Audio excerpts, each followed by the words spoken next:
out, and the Hilltoppers win it.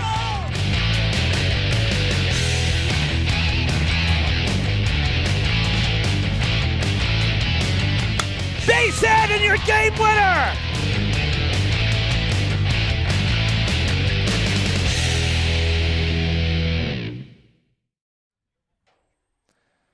Good afternoon, baseball fans. Welcome to Skip Lewis Field. It is so great to be back here. We have not seen baseball at Durfee in 2 years, and boy, we're happy to be here. Perfect day for some baseball.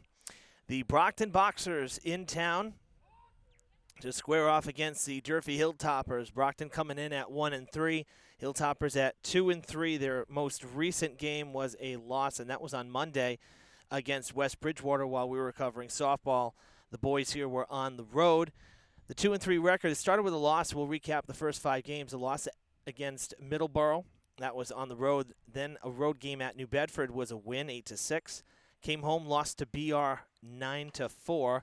And then defeated Dartmouth last Friday right here, 4-3. And that's before the loss at West Bridgewater. So now home today. It's a 2-game homestand for the Durfee boys. Brockton today, New Bedford in town on Friday, which we'll have for you as well here on Fred TV. This was originally supposed to be a 4 o'clock game, but had to be pushed a little later, so we're told that we're going to start before 4:30. But right now, Durfee's still doing some warm-up drills in the outfield. Brockton kind of waiting, ready to rock and roll. Both sides have done their warm-ups, infield and outfield. There's coach for the Hilltoppers.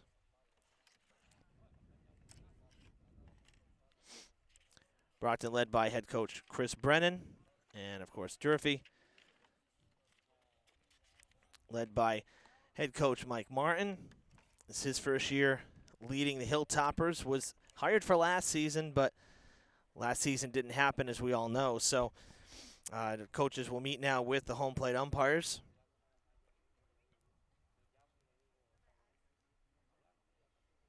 I know that our men in blue were hoping to get this one started a little before 4:30. The reason for the delay was there was a track and field meet going on here today as well, and part of the construction and some of the changes to the grounds here is that the long jump that used to be next to Mac Aldridge Field at the back of one of the end zones, that had to move because of the new construction for Durfee 3.0. They moved that to the practice field, which literally is 10 feet from Durfee's dugout, so couldn't chance any foul balls, slicing off the bat and going into all the field athletes that are standing around waiting to compete. So bit of a delay. Friday's game, though, will still be at 4 o'clock. At least that's what we're told today, the slightly later start.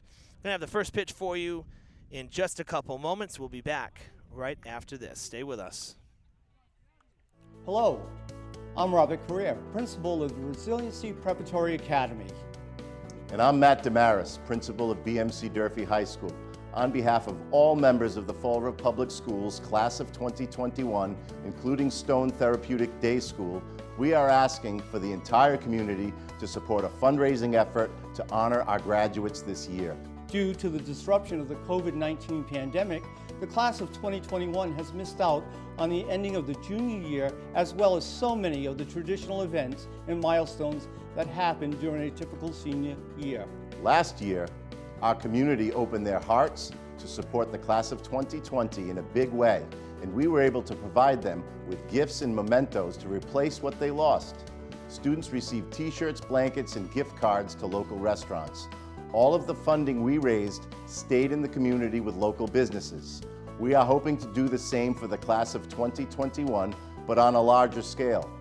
In the coming weeks, we will announce opportunities to support fundraising for the Fall River Public Schools class of 2021 via social media. Any events we are planning, including graduation, will be guided by the state's reopening regulations. We look forward to celebrating and honoring Fall River Public Schools class of 2021. With your help, we will send them off in style. Thank you.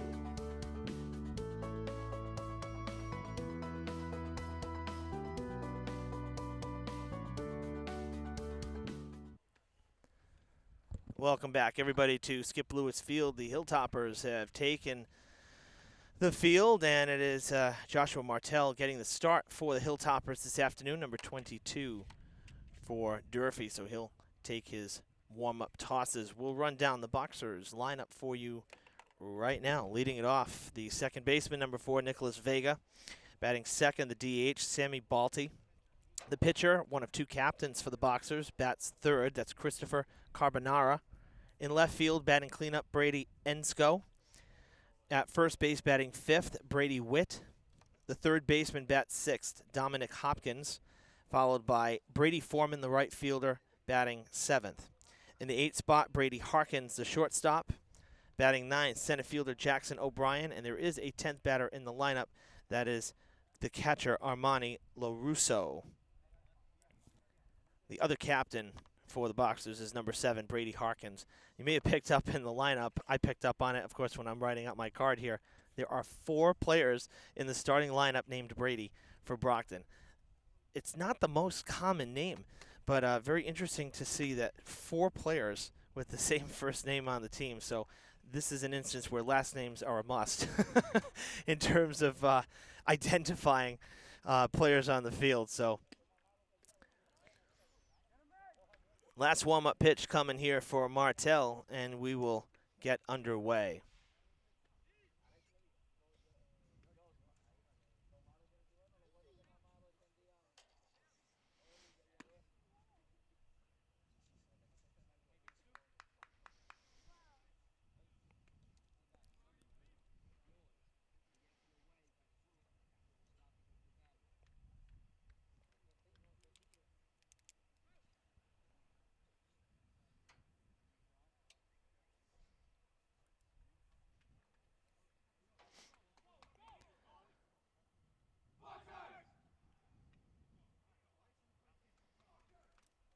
Boxers break the huddle, head into the dugout, and Vega will step to the dish for his first at-bat of the afternoon.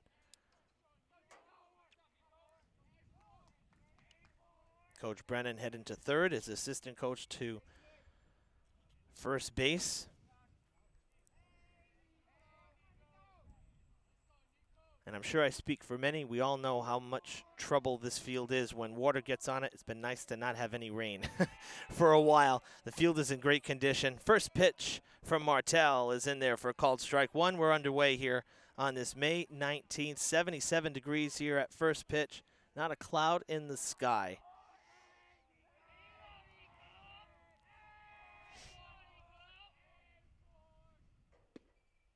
That one just missing over the outside corner, 1-1. The last time we saw Durfee baseball was playoffs 2 years ago, and it was that senior-heavy class. If memory serves right, there were 18 seniors on that 2019 squad, led by, at the time, head coach Dave Ulmschneider, who has moved on to coach at Case. And that team really was incredibly successful. They played at, you may recall, comebackers off of Martell. It's going to be a tough play. May still have a chance at it. No. That was right off Martell's ankle, and he is down off the mound. So an injury here right out of the gate. Now Martell back up. You could hear it hit off the leather of the cleat.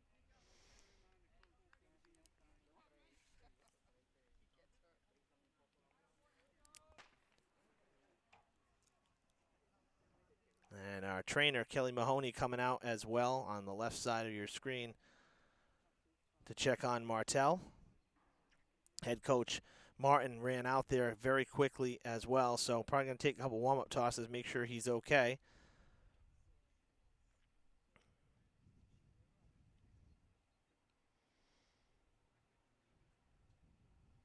Make sure he can push off and land without any problem.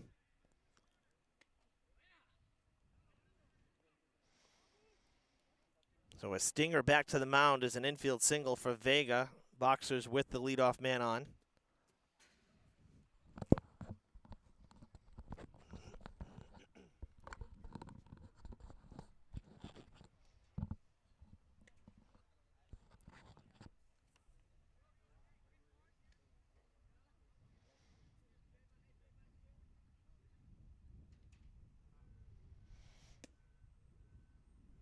little bit of a hop there after that pitch. Again, I'm not sure if that was just the landing or if it is bothering.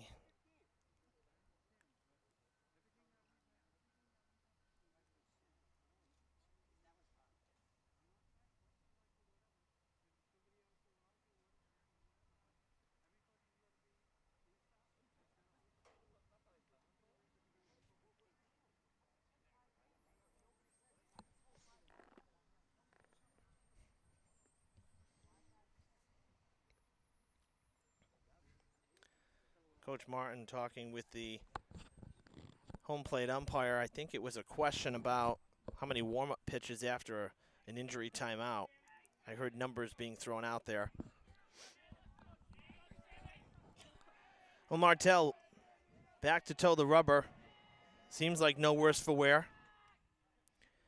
Sammy Balti, the DH, steps in.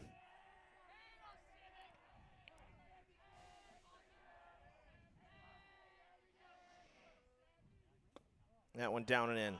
So to continue my thought, talking about the last Hilltoppers team we saw, Durfee played at UMass for much of that 2019 season, and beat Wellesley in the playoffs. That was huge because Wellesley had, had the better of us twice, 2 years in a row, in fact, and then only to lose in the latter half of the bracket, a 2-1 loss in the playoffs to get eliminated. I'm going to tell you, I said it then, I'll say it now, because I did look back at that game briefly before today. You couldn't ask for more in a loss, and it might sound kind of counterintuitive to say that, but it's the truth. It was as clean of a high school game, as they check on the runner at first, as clean of a game as you could ask for. 2-1, nobody made mistakes, clean fielding, clutch hitting when it mattered. The pitchers were on. I mean, it really was a tremendous game, and Durfee, got the short end of the stick, 2-1. That is jam shot and sent to right field. Up to second base goes Vega. First two on base for Brockton here in the first. Balti with the slicing liner to right. That'll bring up co-captain Christopher Carbonara, the pitcher.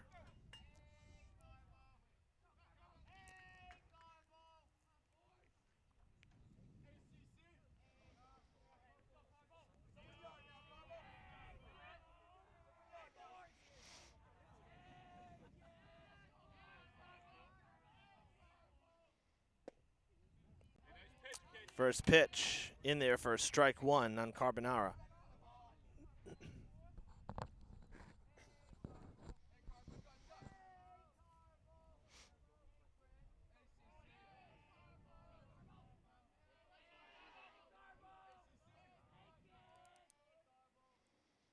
Breaking ball sent right back where it came from. This could be two. Oh, I think it might have hit off the bag.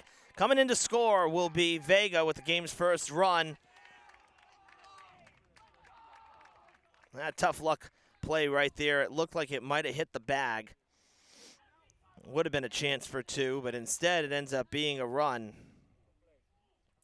The Boxers on the board to open the scoring here in the first, 1-0. Balti moves up to third, Carbonara at first with the RBI single.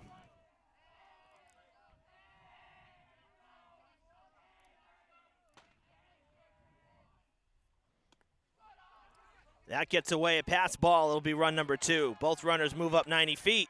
Balti in to score the second run of the game, and Carbonara up to second.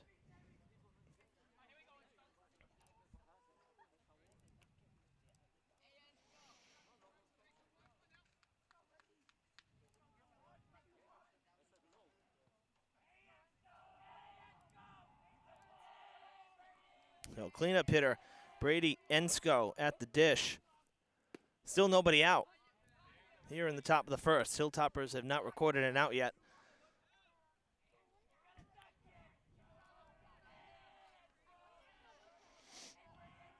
Ensko, the left fielder this afternoon. Swings through that one. And one of the things I really like here about Skip Lewis Field that you don't see at a lot of the high school baseball fields. Of course, not all of them have this much real estate like we do, but the backstop here is considerably large. There's a lot of room. We're not right on top of home plate, which can be a little awkward in some situations, particularly when there might be a bad call, and we have to be honest in broadcasting. So at least we got some distance, between the players and the umpire at home, and it also gives some better depth to the shot, in terms of a filming perspective as well, to not be literally 5 feet from, the umpire's back.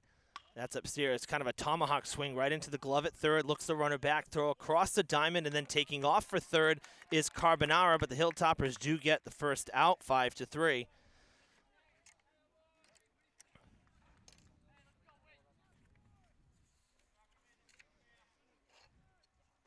So one down.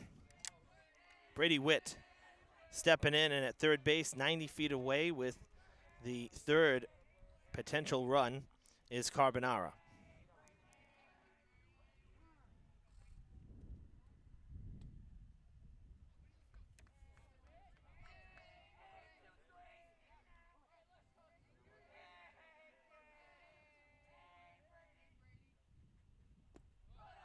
Down low in the dirt, good stop there from Reese.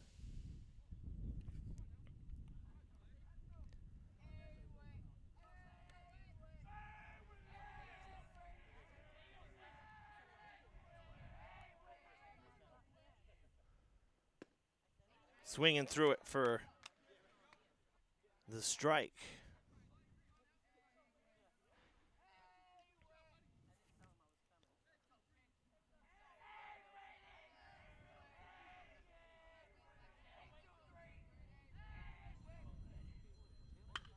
That's sent to right field. Coming in is Peltier. It was actually popped up shallow right, and the play is made there by Cavaco for the second out.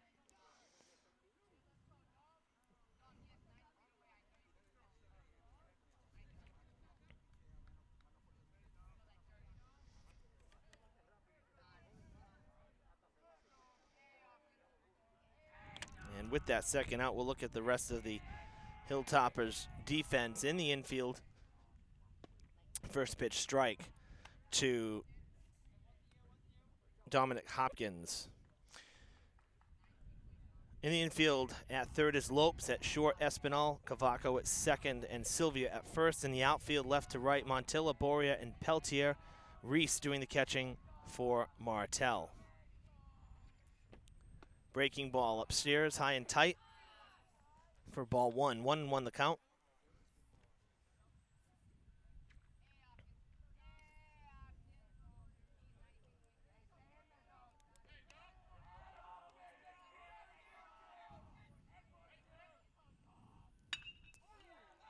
Sent to center on a line. Really got on top of that one. Third run of the inning for Brockton as Carbonara scores on the RBI single from Hopkins. The inning continues at 3-spot here in the first for the Boxers.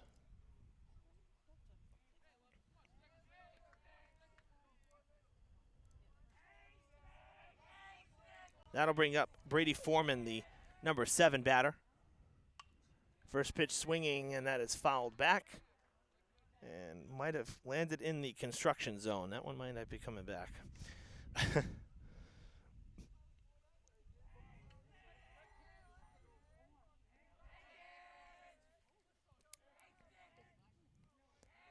So 0-1 the count. Hopkins at first. Good eye taking that one as it dropped off the table. Looked like a changeup or splitter. Started at the knees and ended up in the dirt. So 1-1. Runner taken off. Down low, throw to second is not going to be in time. Good jump there from Hopkins. He steals second base. And he's in scoring position with 2 down.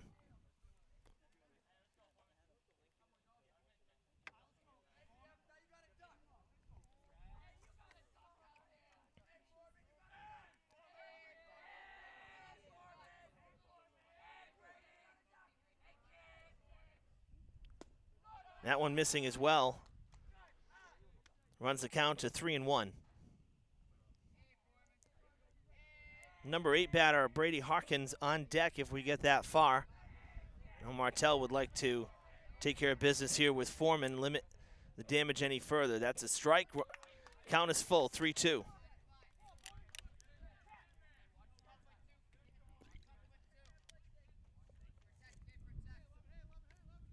Wind blowing in, bit of a breeze.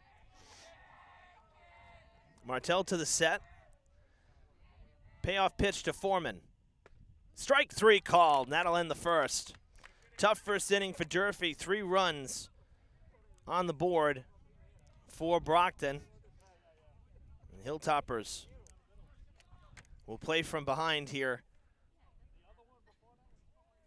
as they come to bat in the bottom of the first inning.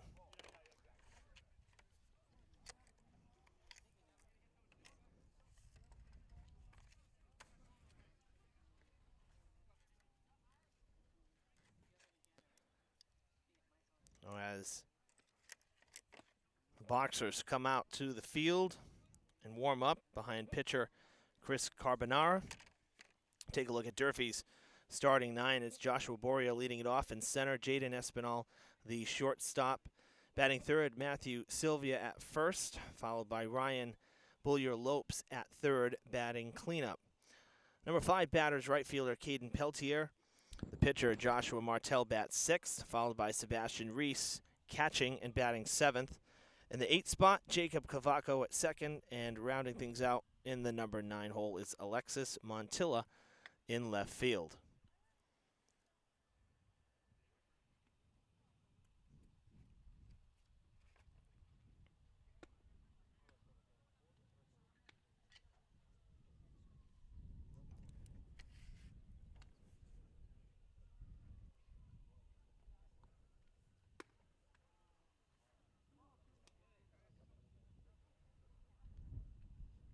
We thank you for joining us live. Oh, good, the scoreboard's working. They're out in center field now. Scoreboard up and running, 3-0 Brockton, as you can see, as we head to the bottom of the first. We thank you for joining us live here on our Facebook page. If you haven't subscribed, please click that like button so you don't miss any live action for the remainder of the school year. If you don't have Facebook, subscribe to our YouTube channel under the same name, Fred TV Sports. This game will be archived, and you'll be able to watch it anytime you want.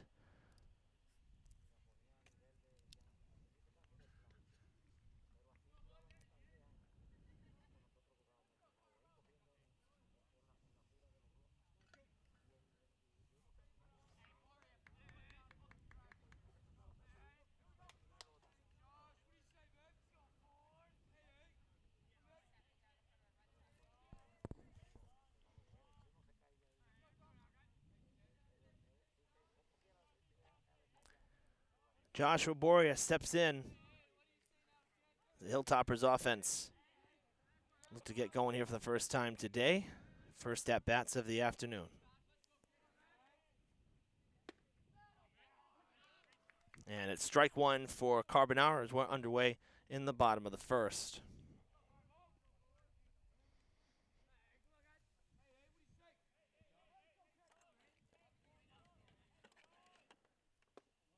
That went down and in, just missing for ball 1.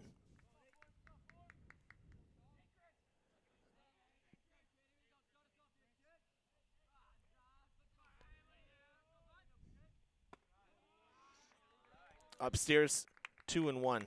Boria has some good speed in the leadoff spot for the Hilltoppers. Got to take some stills for the game against BR last week, and he made some things happen on the base pass to score the early run. That sent to center, driven pretty deep, backing up is O'Brien, and gave that a ride for a loud out number 1 here in the bottom of the first. We'll run down the rest of the Hilltoppers.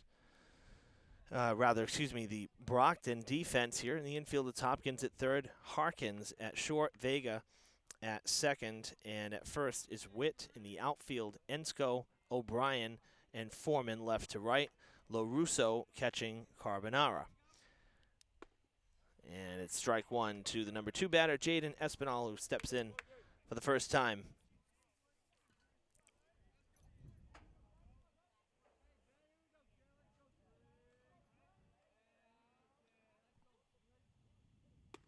Curveball upstairs over the head, and it's 1-1. This is a 7-inning ball game. I know in the past, I actually got some confirmation on this because I was even unsure after 2 years. Sometimes you just forget things. Grounded to short. Harkins makes a scoop, and the throw is there in time for the putout. Matthew Sylvia will come to bat with 2 down. In the past, before the Old Colony and the Big Three merged to become the Southeast Conference, when it was Big Three play, just Durfee, Brockton, Durfee, New Bedford, Brockton, New Bedford, etc., we would play 9-inning games in those conference games. And now with more conference games on the schedule, with the addition of BR and Dartmouth as regular conference opponents, back to 7. So this will be 7, and New Bedford will be 7 on Friday as well.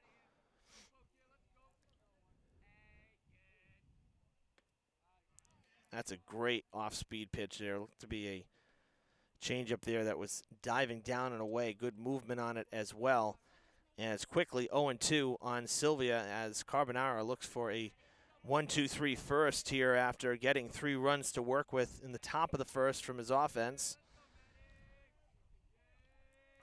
Setting up inside is LoRusso. The 0-2 pitch is in, so it hit him. And the runner is on with 2 down. Came a little too far inside. So Durfee's first base runner of the game. And Ryan Bullier-Lopes, the cleanup batter, will step up with 2 down and a man on.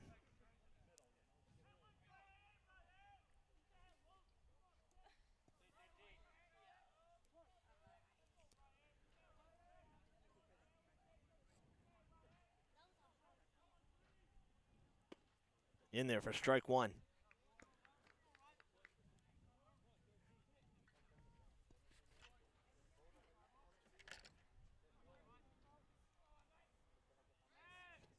Check on the runner close at first there.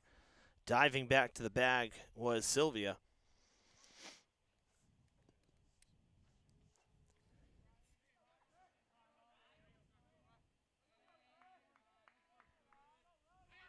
Runner takes off. Off-speed pitches in there for strike 2. With a stolen base for Sylvia. So up to second base with 2 down. In scoring position. Lopes in the hole 0-2 though to Carbonara. Bringing the heat, missing down and away. Good fastball from Carbonara.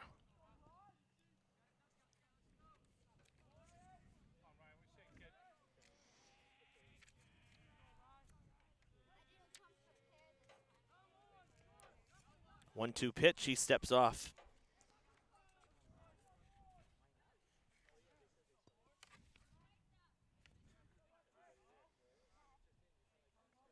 Carbonara is a junior this year for the Boxers. A captain in his junior year.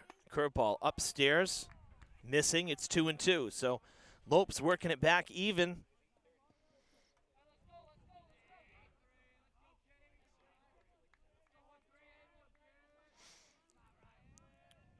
Two strikes, 2 balls, 2 outs. Under it, high in the air, going foul, coming down. Is there room? There is not.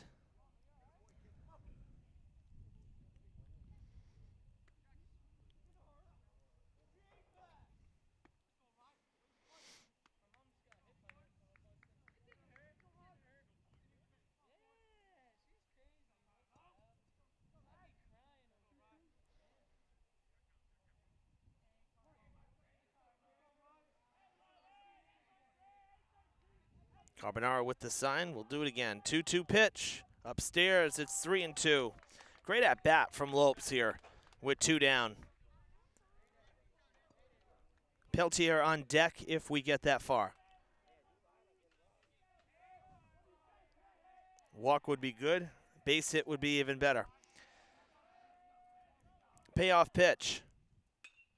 Staying alive. That's going Out of play to the right.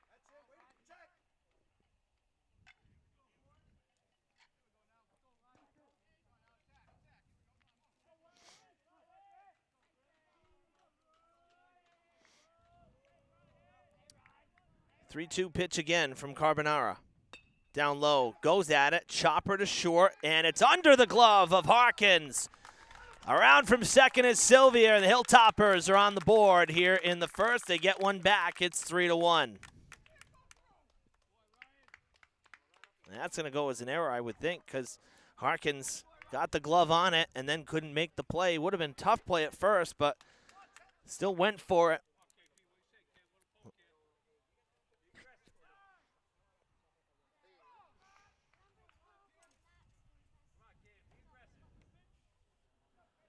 Oh, Peltier at the dish. Lopes on base.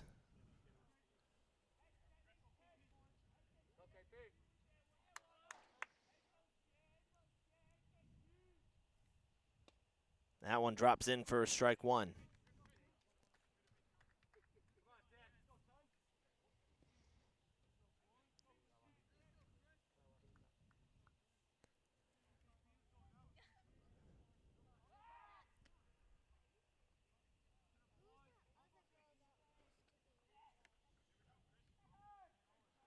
I'm not an official scorer, but I'm giving Lopes the infield single there. He probably would have beat that out, and then the error allowing Sylvia to score. So I'm not crediting him with the RBI, but we'll credit him with the hit because I think he would have beat it out.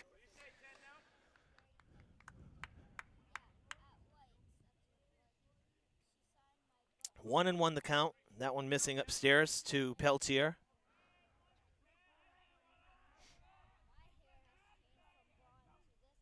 In there for strike two, bringing the heat right down Main Street.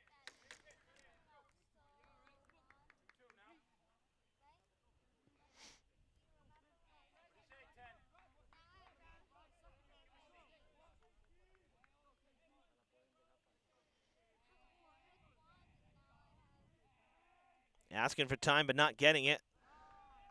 That one sails up and away, 2-2.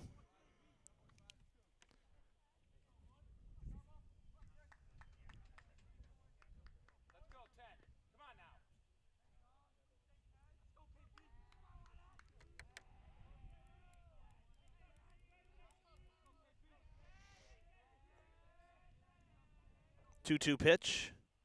Slice foul. Ooh, I think that hit off one of the porta-johns or something. Out on the construction site. Way to protect. That one would have been close if he let that one go. I think it would have been a little up and in, but can't chance it with two strikes. So 2-2 once again. Down and away, good eye not to chase that. Another strong at-bat from the Hilltopper in the middle of the order. Pretty strong for Durfee here in the first inning. Count is full. Lopes will take off with the pitch. And Martell on deck, hoping the inning will continue.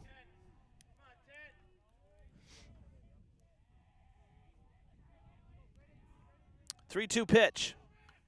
Just got a piece of it as it comes back to the fence here.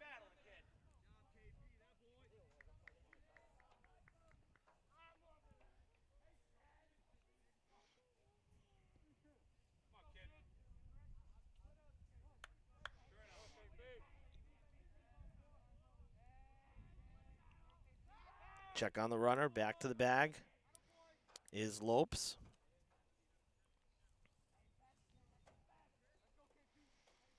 After two very quick outs, Carbonara's had to work quite hard here with two down in the first inning. Payoff pitch again.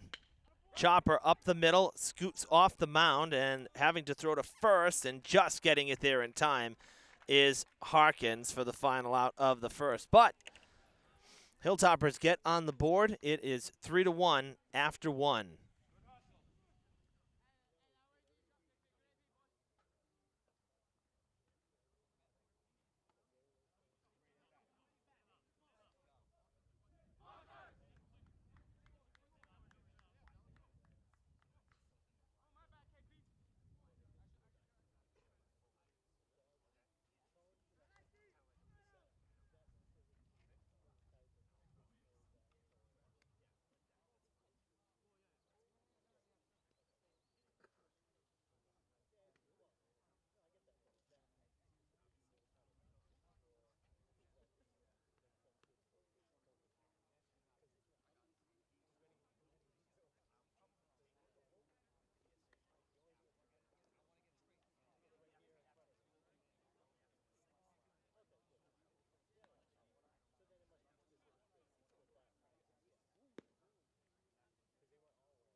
Second inning about to begin here at Skip Lewis Field.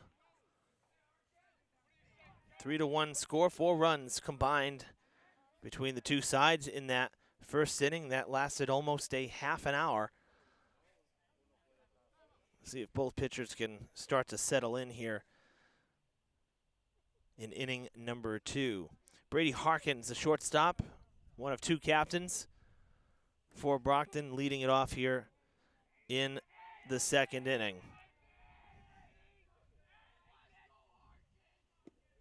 And it's ball 1 from Martell down low.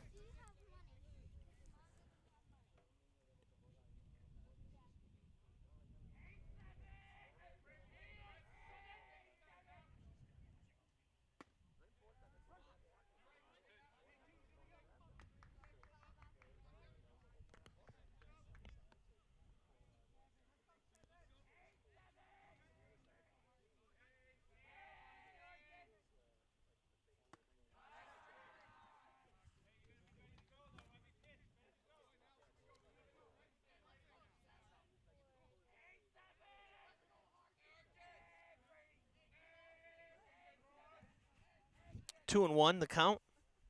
That one inside and just missing. Couldn't grab that inside edge.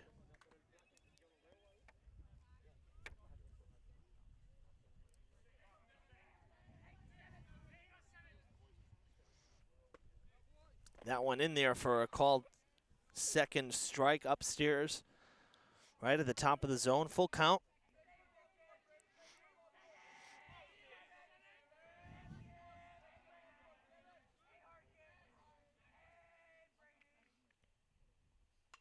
Staying alive, that one off the concession hut and bathroom house.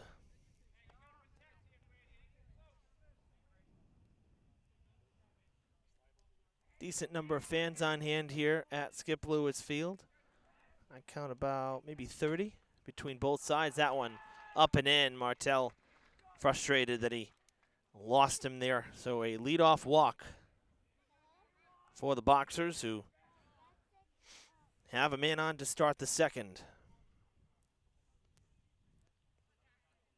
Jackson O'Brien, the center fielder.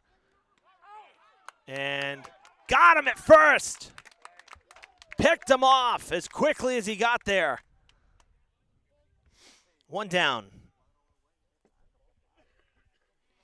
That was a great snap throw over to first from Martell. I didn't even get to introduce the next batter. That's how quickly he got over there.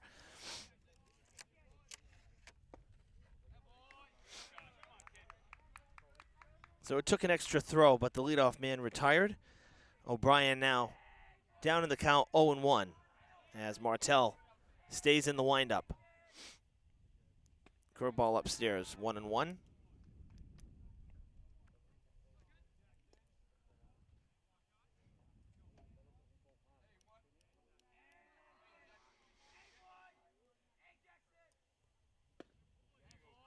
Strike 2.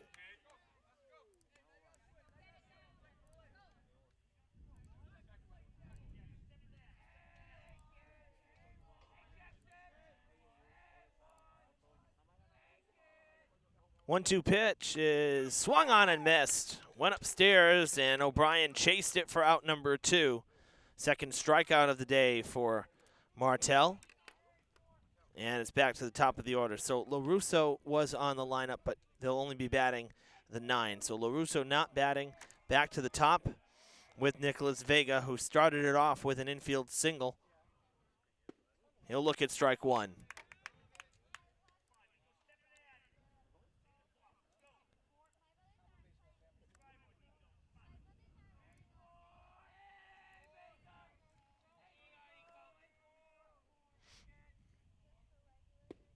Drops in there, had the knees buckling. Vega not expecting that one, and it's quickly 0-2.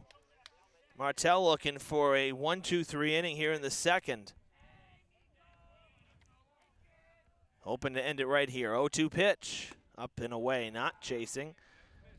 So Vega learning something from his teammate O'Brien, not chasing the high fastball.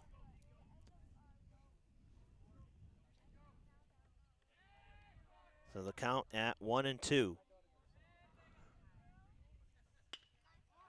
Sent to right field. Peltier has it sized up, and it is a 1-2-3 inning. Great bounce back inning for Martell here in the second, as he puts a 0 on the board for Brockton. Hilltoppers coming up.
And the shoot from LaRussa to second. Warm-up pitch is done.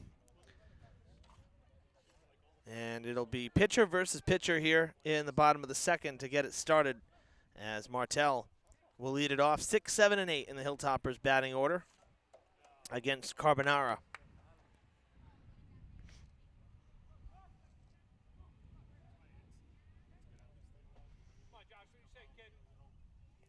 The 1 run allowed there in the bottom of the first by Carbonara was unearned.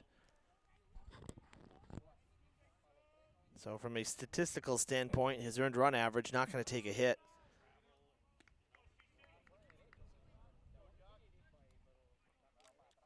Martell looks at ball 1 upstairs.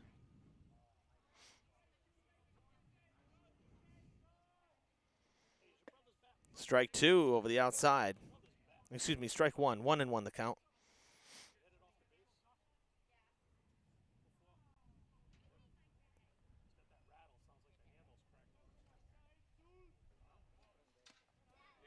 That one sailing in off the glove of LaRussa, goes to the backstop.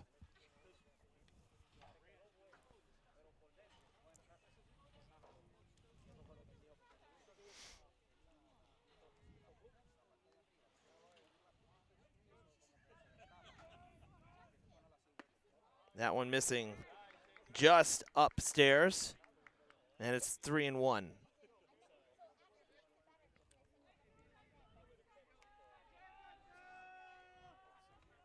I don't know about you, but it's nice to see the faces of players with the outdoor mask mandate lifted. Swung through it is Martell, or swinging through it is Martell. It's even. Come on, Evan, don't slur your words. Count is full. 3-2. You see how excited I am to not have to have masks on the faces? I couldn't even say the count right. Payoff pitch, and Carbonara comes back to get him. First K of the day for the Boxers starting pitcher, as Martell goes down swinging for out number 1. That'll bring up Sebastian Reese, the catcher.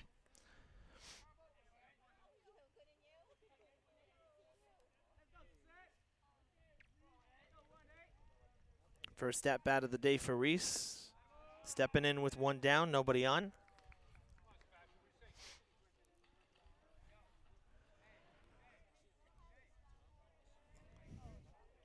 One of the things that head coach Mike Martin said to me at practice about a week or so ago was, really almost 2 weeks now, was how pleased he was with the attitude of everybody here and all the players. And that kind of, I've been saying it all year, and it's the truth, is I think everybody now, particularly the spring sports athletes, there's a sense of appreciation as Reese goes after it. Slow dribbler. Oh, and misplayed by Hopkins. Reese is going to reach at first. I think he might have beat it out anyway, but Hopkins couldn't get a grip on the ball. A lot of spin on it. Top spin grounder to third.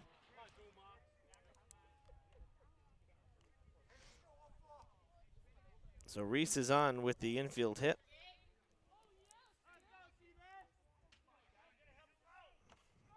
Pinch runner for Reese. Number 11, Dylan Dumont,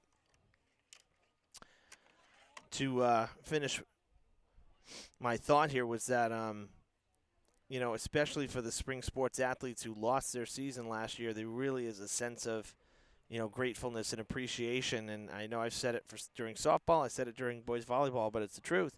You don't realize what you got when it's kind of just a regular thing every year. We know, okay, there's baseball in the spring, softball in the spring, you know, track and field in the spring and whatnot. And then you take it away and you realize, wow,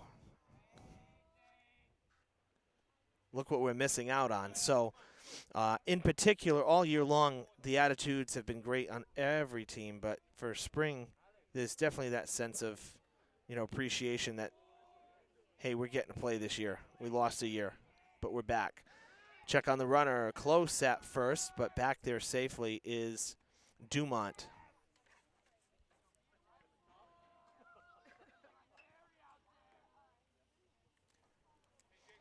And we'll hear from Coach Martin on Friday's broadcast against New Bedford.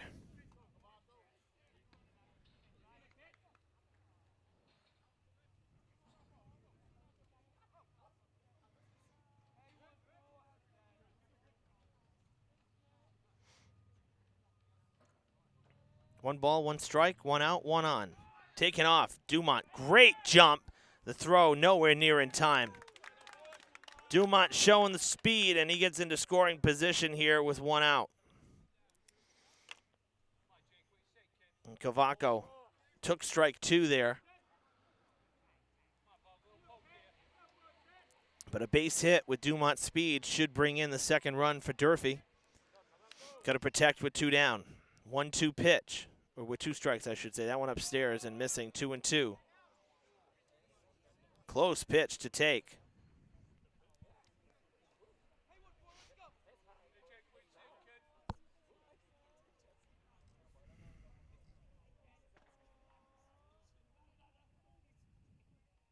That one drops in there for strike three.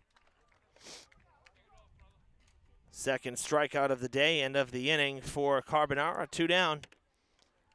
The Alexis Montilla.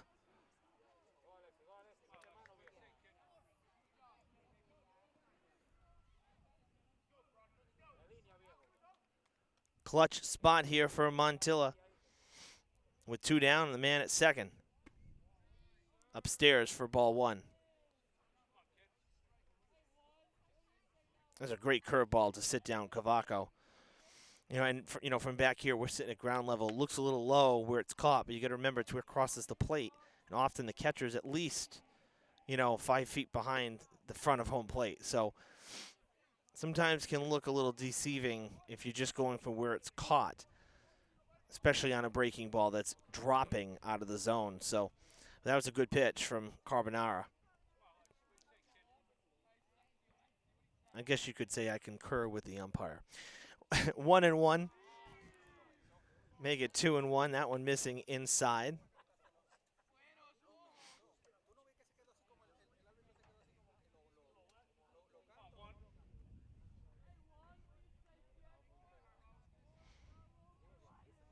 Good hitters count here. Oh, almost had him picked off, but nobody was there holding him on. Vega was kind of back at his position. He is holding the runner on, but not right at the bag. And he was not ready for the pickoff attempt. Had he been there, he probably would have gotten him out. That one sent foul and out of play. 2-2.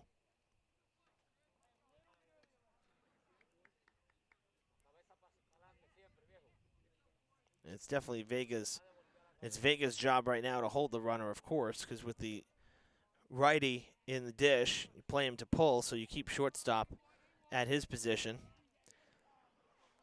2-2. On the ground, towards short. Scooped by Harkins, and the throw to first is in time. Hilltoppers leave a man on, And after 2, 3-1 the score.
Two, 3, and 4 in the Brockton lineup. Expected here in the top of the third. It's Sammy Balti leading it off. He was part of that first inning barrage, I guess you could say.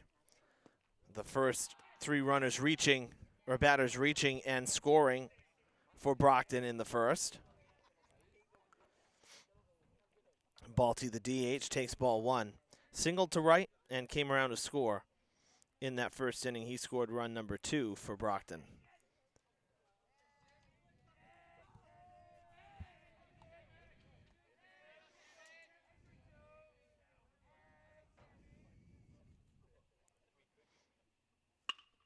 That one sent on the ground. Tough hop, but staying with it is Cavaco, and he gets out number 1. It came up and got him in the chest, but stayed right in front of him. Ends up being a pretty routine play, and it'll bring up the pitcher, Christopher Carbonara.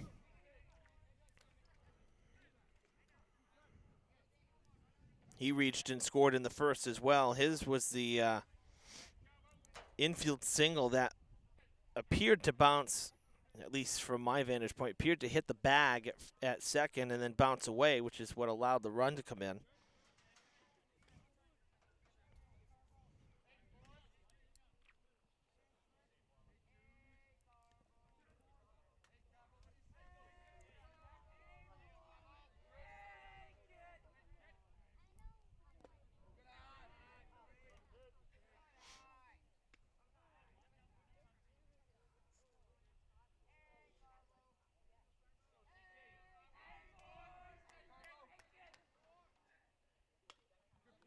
Fouled back, out of play, 1-1.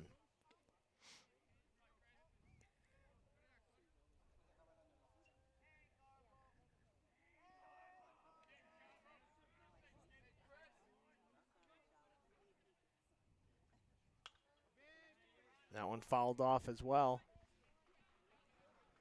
And it is 1-2.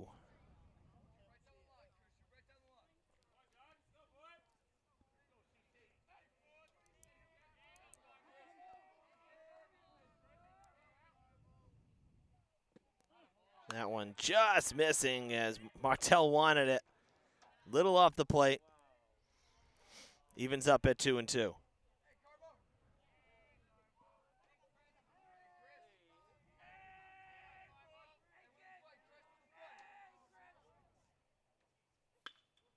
Half swing, 2-hopper to Lopes. And nice dig out at first by Sylvia. That's a tough play. Great scoop over there on the other side of the diamond.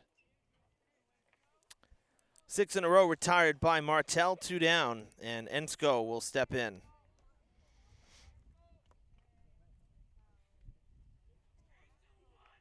Ensko grounded to third in the first inning, 0 for 1.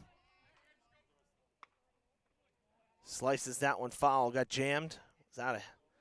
Was behind it.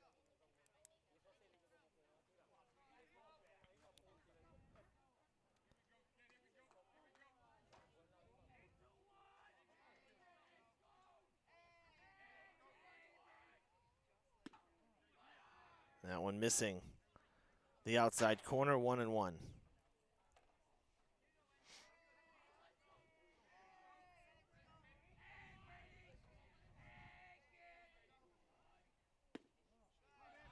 Two and one.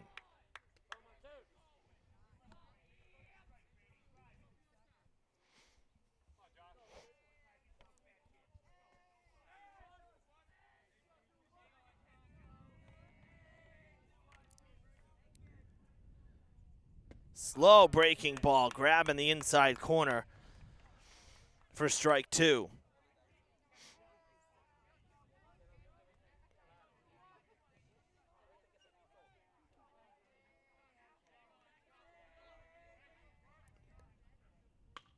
In the air to left field.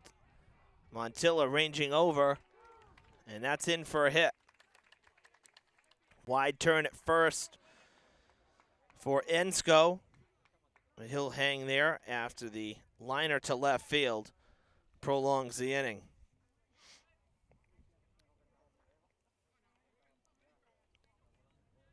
Brady Witt will step in now with 2 down.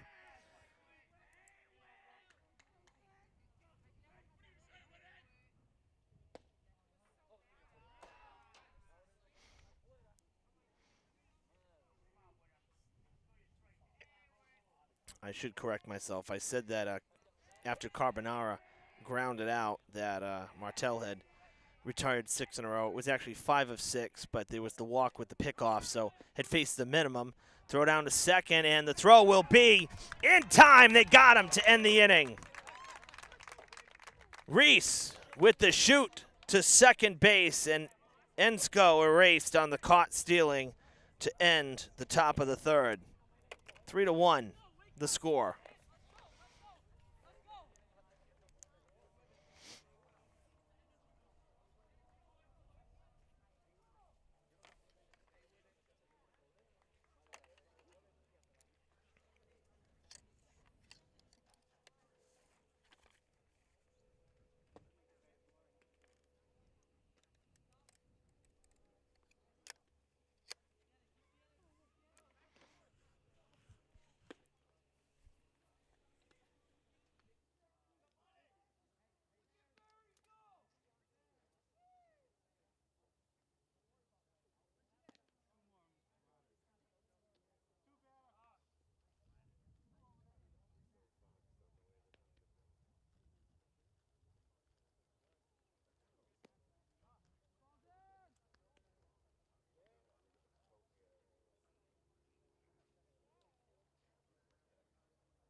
Top of the order for the Hilltoppers here to begin the bottom of the third inning.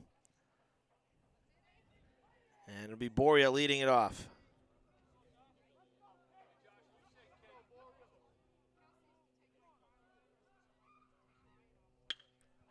First pitch swinging, base hit to right field for Boria.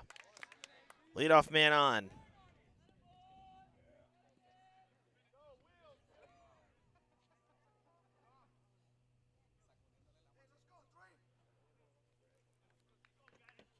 So first pitch swinging, Boria sends it to right. On for the first time, and we'll keep an eye on him. Speedy center fielder for the Hilltoppers at first base. It'll bring up Espinal for the second time. 0 for 1, a ground out to short. Look at that jump at first. Good throw, but no chance. So in 2 pitches, a base hit and a stolen base for Boria, and he's in scoring position with nobody out. Told you, the kid's got some wheels.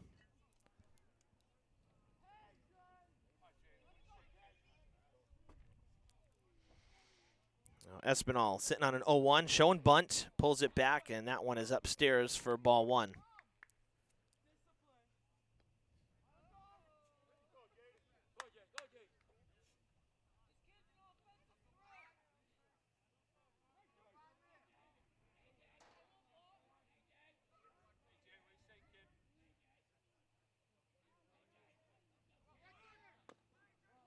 Gets it down, but it's foul, and that'll make it 2 strikes on the batter. So back to second will go Boria, and Espinal will most likely have to swing away here and protect with 2 strikes.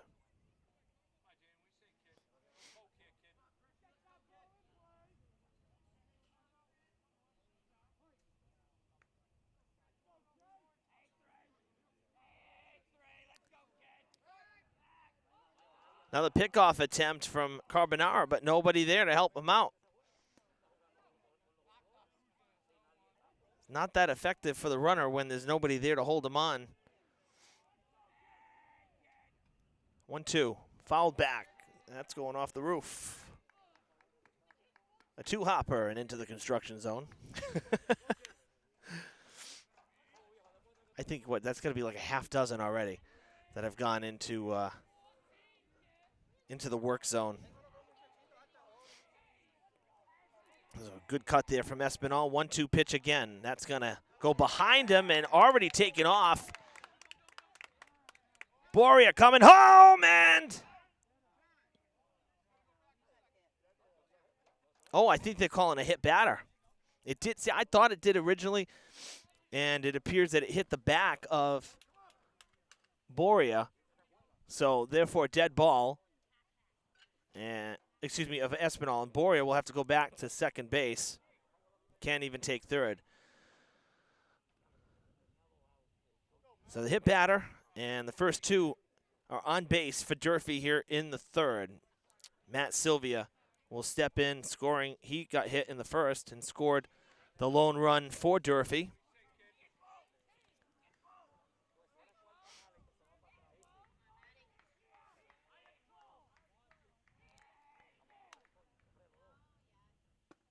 Curveball. Wow. Outside corner, bit of a generous call. Witt playing at the edge of the grass at first. Hopkins step back so he can get to the bag in a bunt attempt. Carbonara steps off again, but nobody there holding the runner on. Interesting to see if Sylvia, if they consider having him bunt here with nobody out. That's a pass ball right back to us, and the runners will move up. No need to lay down the bunt.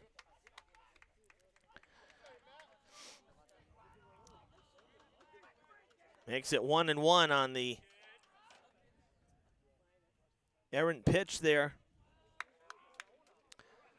Tying run at second base for Durfee.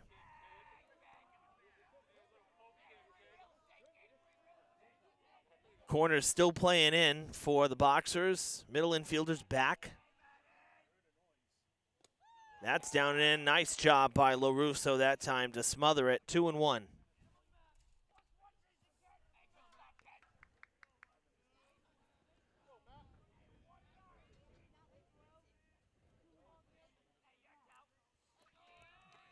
And LaRusso calls time.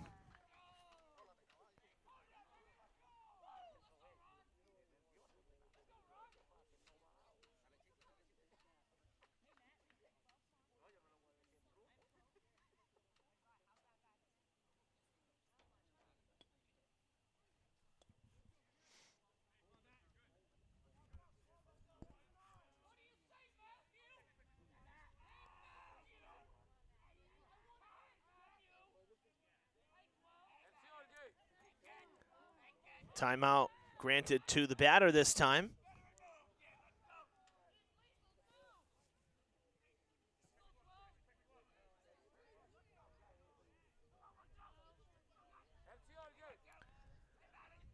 Two-one pitch. Sent to center on a line. O'Brien tracking. Is there? Oh, he dropped the ball! No catch! Everybody safe. Run is in. Boria scoring from third up to third base. Goes Espinal and into second, Sylvia. 3-2 the score.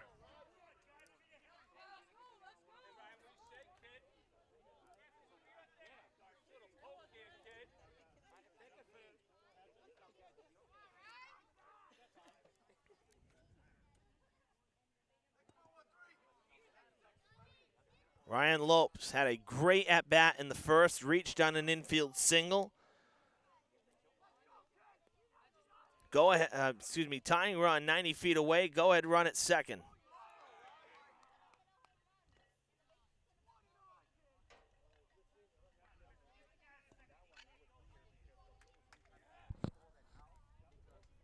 One and 0 the count.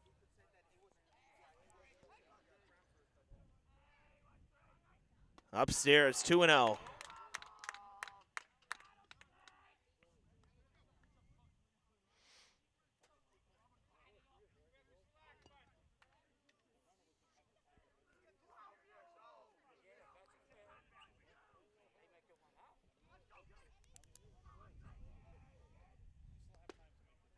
Bringing the heat, taking all the way for strike one. It's 2-1.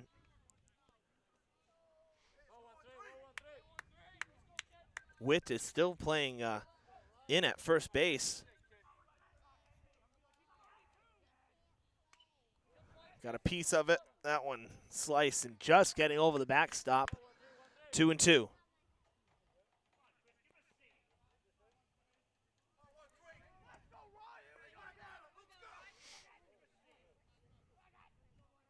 Carbonaro was behind 2-0, evens it at 2-2.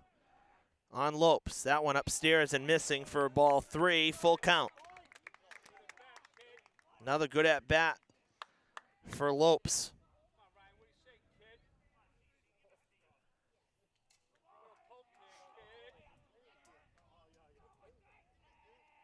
Payoff pitch, down in the zone for ball 4. Bases loaded, nobody out. Lopes has had 2 great at-bats. It's the first walk of the day issued by Carbonaro, and it comes at a bad time. Hilltoppers get the bases loaded with nobody out, and Peltier waiting to step up for his second at-bat. First a meeting on the mound.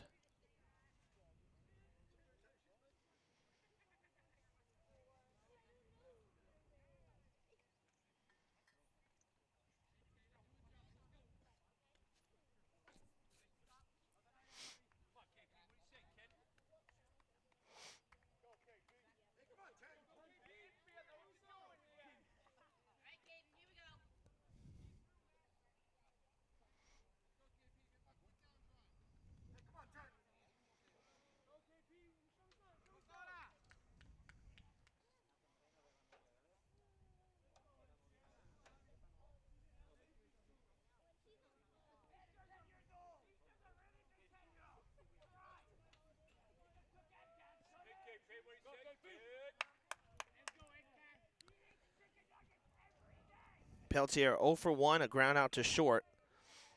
Bases loaded, nobody out. And that is ball 1, missing low. It's Espinal at third, Sylvia at second, and Lopes at first. And Carbonara in a heck of a jam here in the bottom of the third. First 4 have reached, 1 has scored. That's down low, it's 2-0.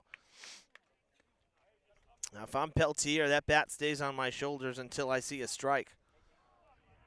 Got to make him give you one.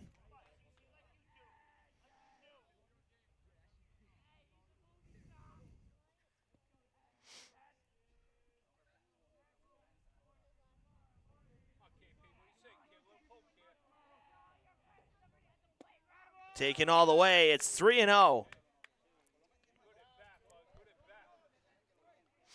The first pitch curveball just missed down low. That third pitch fastball missing just down low. Good eye from Peltier. Nowhere to put him. That's in there for strike 1.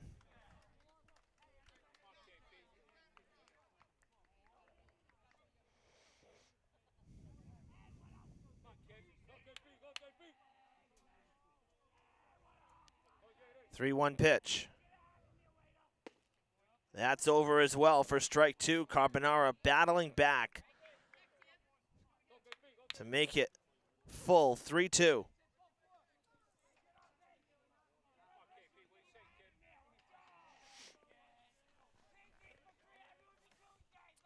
Three-two pitch.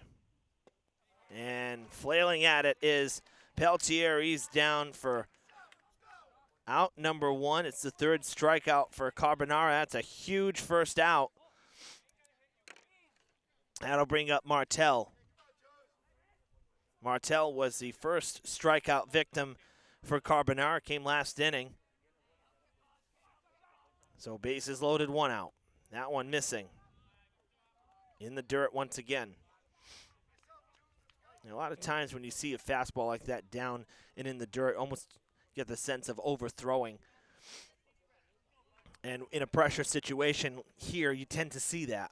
So it puts a lot of pressure on the catcher as well, because you got to be able to block it, especially with, as I mentioned, the large backstop here at Durfee. Anything to the backstop, it's going to get tied up. That one will miss away, 2-0. So Carbonara will have to work from behind again.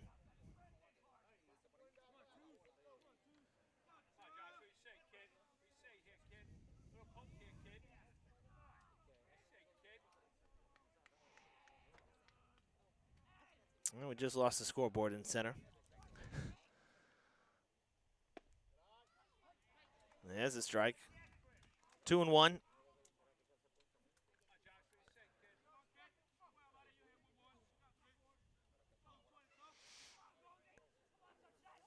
Tying run just 90 feet away for Durfee.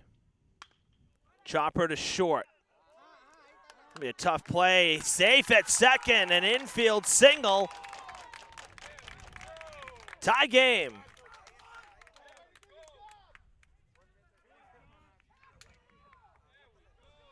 Espinal scores the tying run from third.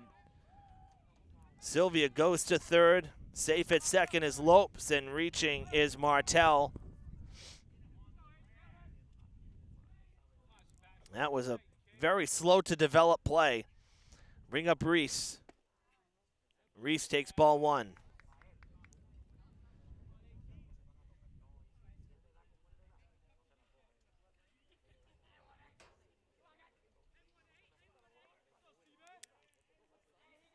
So 3-3 the score.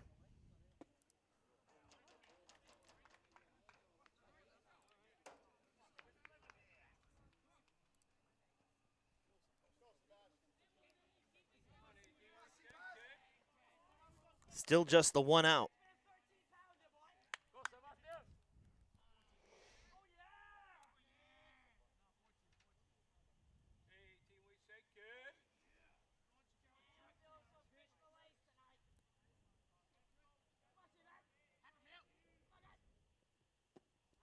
That's a great breaking ball. Swing and a miss.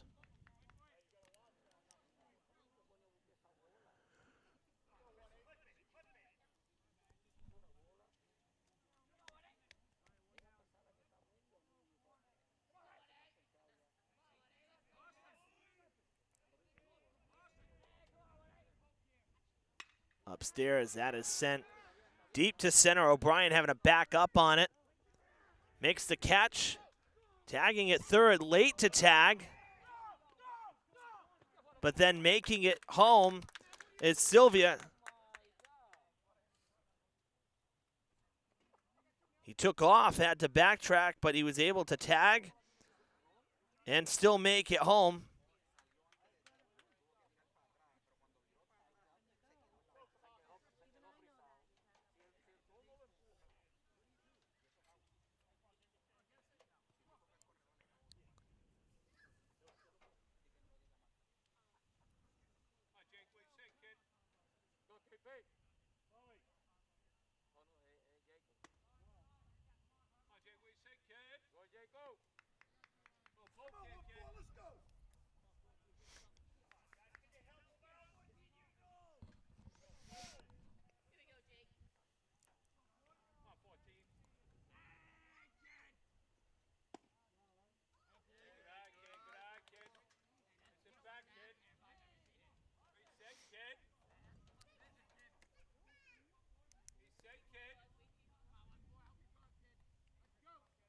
Cavaco at the dish, 0 for 1.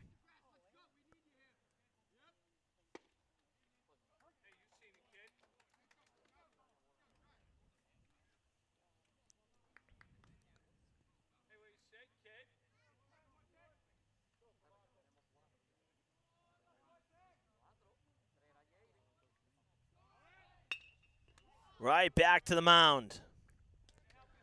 And the inning is over. So actually, the run did not count. He did not get back. Sylvia did not get back to the bag to tag up. So it is 3-3 after 3. We'll take the break here. Be back with the 4th inning right after this. You're watching live baseball on Fred TV. Hello, I'm Fire Chief John D. Lynch, Fall River Fire Department. I'm here to speak to the citizens of Fall River about a problem that happens every year at this time, and that is the use of illegal fireworks. It is illegal to use fireworks unless you are licensed and a professional. It is a $100 fine, or 1 month in jail, or both. Unfortunately, we're surrounded by states where it is legal, and illegal fireworks are brought into this city and this state all the time, and it's getting out of hand. There are 3 reasons why we shouldn't use illegal fireworks. The first reason, the injury it causes the people who are either lighting them off or nearby in the area. Every year we see people with fingers blown off, hands blown off, blinded. We see people hit by projectiles, innocent bystanders. The second thing that's wrong with illegal fireworks, they cause quite a few structure fires to buildings, cars, houses. And the third thing, and something that people don't really think about, but I do, there are so many vets in this city. Vets from World War II, Korea, Vietnam, the Gulf. Many of these vets come back afflicted with PTSD. And to set these illegal fireworks off near the house can do drastic damage to them. It'll bring back bad memories and make that PTSD rise to the surface again. So please, don't use illegal fireworks. Let's get through this season together, safely, as one strong community, the great city of Fall River. Thank you.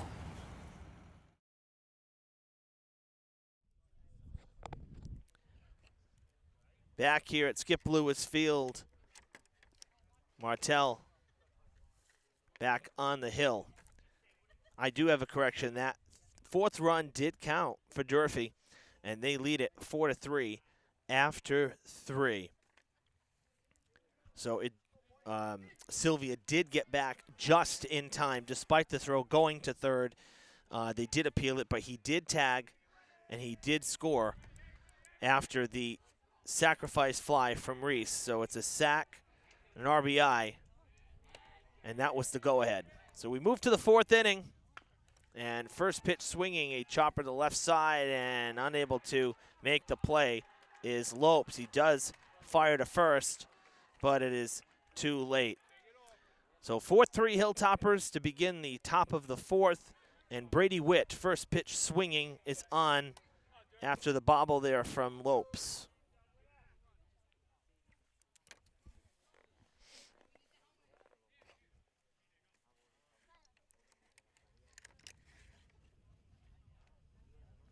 And we're going to have a pinch runner here for Brockton. Number 8, Brett Keene.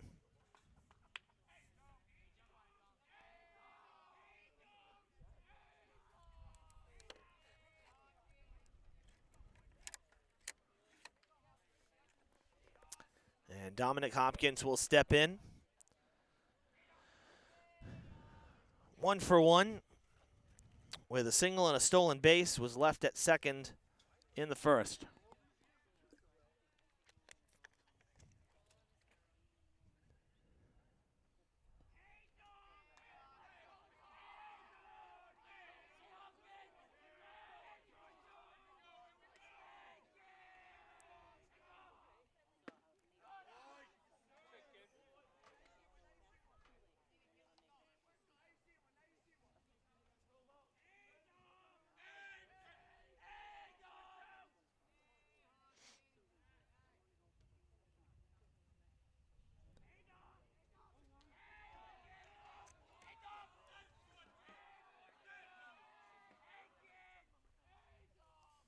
That is inside. Backing out of the way of it is Hopkins.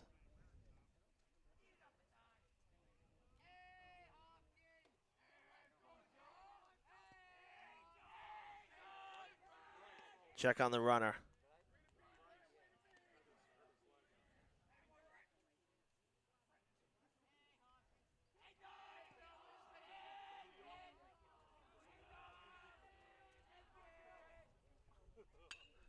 That one popped up going towards foul ground, right side, and is there a play there? Yes, there is. Sylvia with a nice ranging play for out. I stand corrected. Ball was dropped. It was out of bounds, out of the boundary. That was the umpire. So, still alive at the dish is Hopkins.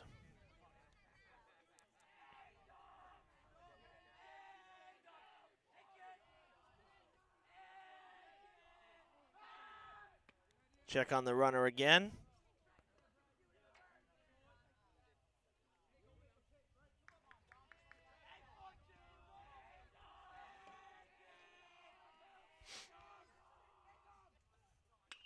That one sent to right center, or actually right side of the infield, popped straight up.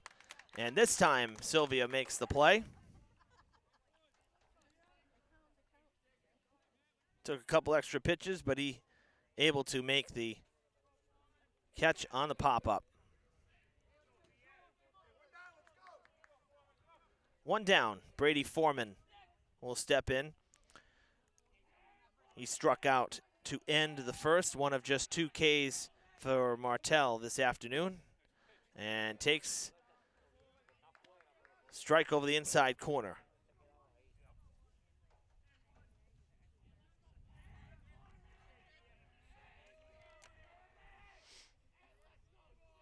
Keene, the pinch runner at first after Witt got on base via the error to start the inning. Hopkins just popped out, and now Foreman at the plate with 1 out.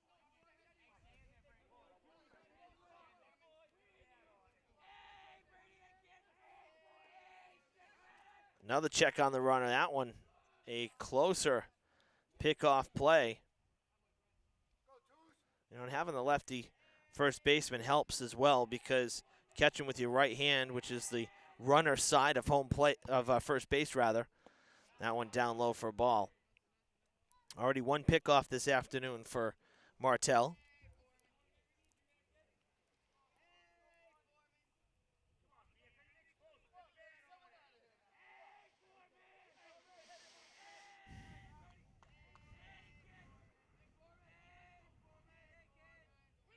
Runner taken off, and it gets by. Wild pitch, and he's going to take the turn and go to third. Throw down is not going to be in time. Tying run 90 feet away after the wild pitch.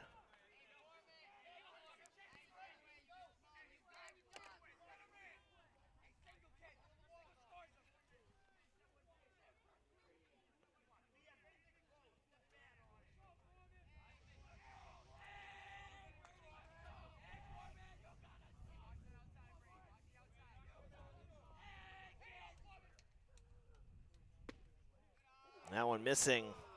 Close pitch. That spot's kind of gone either way this afternoon. Not as consistent as some of the lower strikes. For Martell, he gets the bad news.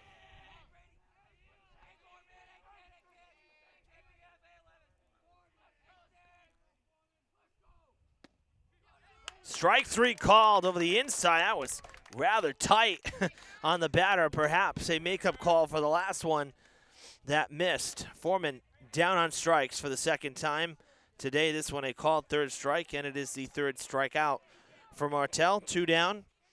Harkins will step up. Walked in his first plate appearance and then was picked off at first base before a pitch was thrown. First pitch swinging, grounded to third. A chance for Lopes to make up for the error, and he does. They strand the runner at third, and the lead is preserved. Hilltoppers coming up.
Carbonara done with his warm-up tosses, as we are now halfway through this one at Durfee. Evan Massoud with you for conference baseball. Brockton versus Durfee here on Fred TV. Thanks for tuning in live. This has to be some of the best baseball weather for spring sports that we've had in years. I mean, we've had some nice days, but this is just, doesn't get much better than this. Tell you one thing, though, with the later start, 4:30 start, sun is starting to go down. We're starting to get some shadows. Not a very high-scoring ball game here, but 7 runs between the two teams, but just a lot of long innings. The only inning in which the minimum was faced was the second, and that was for Martell. A leadoff walk, then the pickoff, and then a strikeout and a flyout. So only 3 batters faced, despite 1 reaching, and that was in the top of the second. But runners on in every frame. And for Durfee here in the bottom of the 4th, it's 9-1-2 in the order. And Montillo takes the ball upstairs. That one going all the way to the backstop off of LaRusso's glove.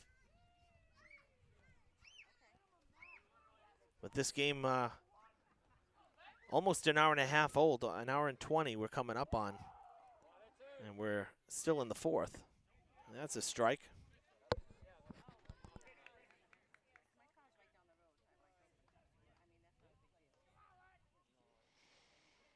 We'll have baseball for you on Friday as well, as the Hilltoppers will be home against New Bedford. They've already beaten the Whalers once. Wow, another strike on the inside. I'll tell you, our man in blue really likes that inside corner. He's been consistent with that this afternoon, that's for sure. Hilltoppers beat New Bedford for win number 1 in game number 2. It was an 8-6 victory on the road. Grounded to short, Harkins. Strong throw to first, tough hop, and the runner will be safe.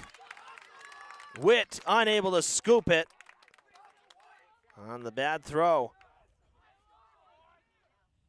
Harkins' throw was kind of on a line, and it just dropped, just fell right off the table. So leadoff batter on for Durfee.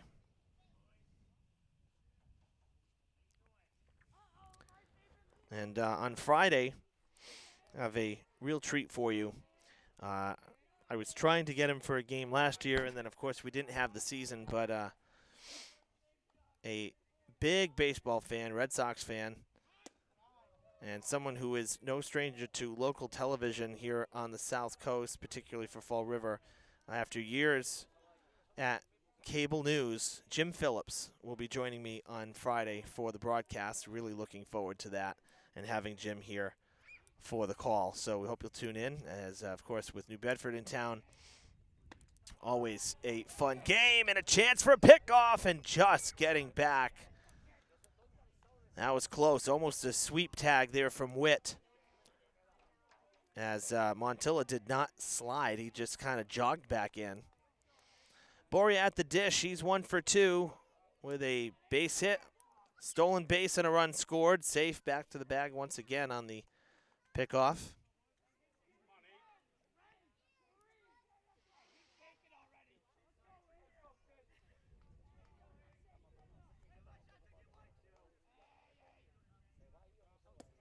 Down and in. Oh, Montillo taking off. Nobody paying attention to him.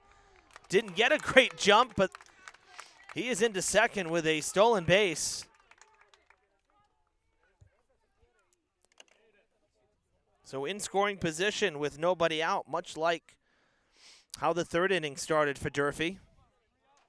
3rd inning began with Boria getting a base hit and a stolen base, and he ultimately scored. Montilla following suit.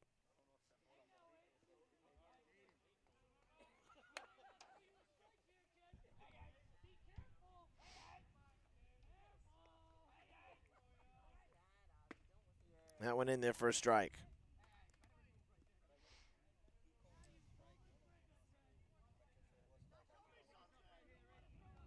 And I believe it's a full count.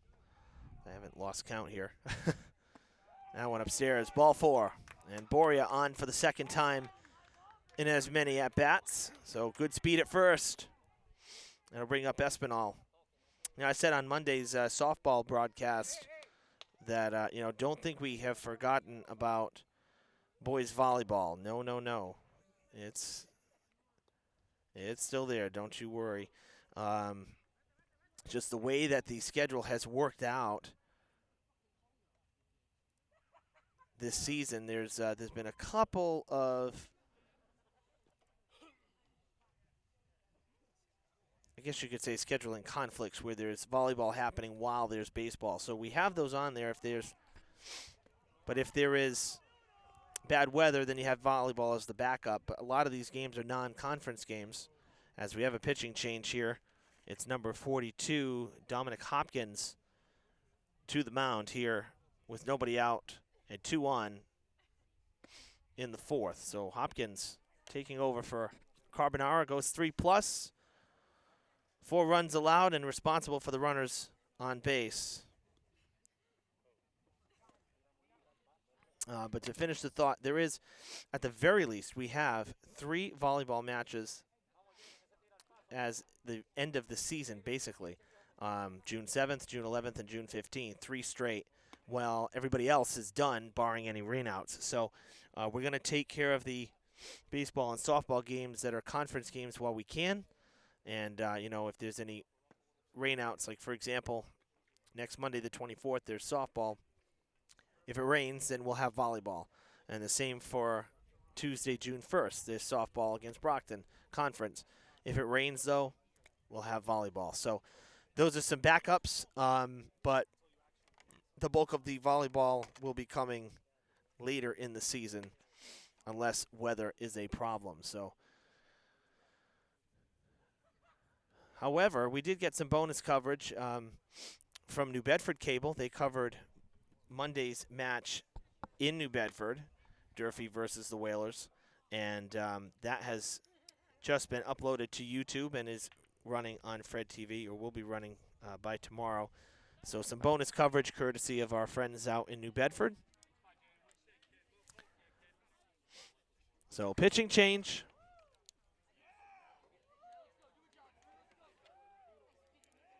Hopkins done with his warm-up pitches. Hopkins was at third.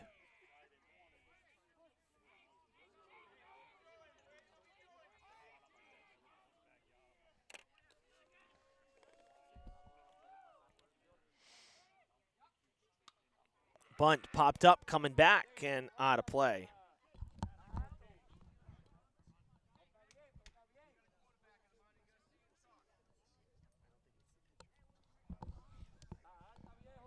So, and replacing Hopkins there at third. So let's see if we can see a number here. Looks like number 1.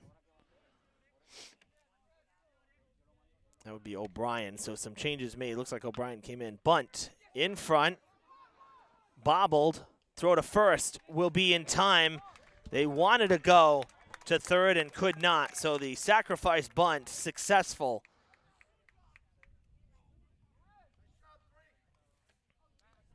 And that'll put 2 in scoring position for the middle part of the Hilltoppers order, which has been very good this afternoon.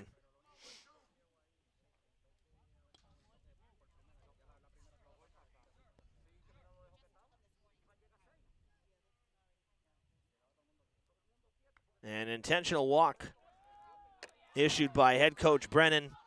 So Sylvia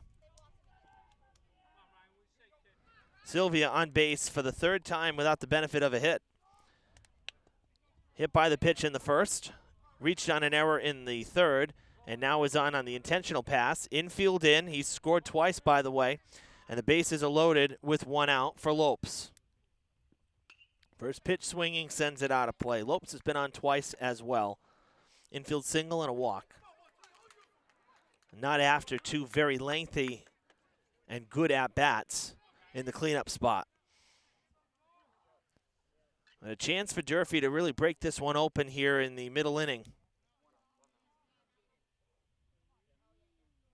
Montilla at third, Boria at second, and Sylvia at first. The base hit to center will score a run. Boria will hold at third, everybody up 90 feet, and it's 5-3. Ringing single into center. And Lopes delivers the RBI single. Montilla scoring from third. That's the first run of the day for Montilla.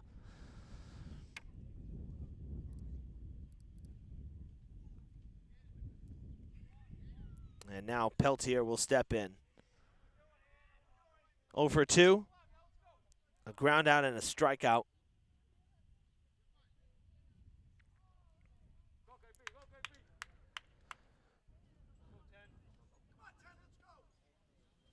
Infield will continue to play in.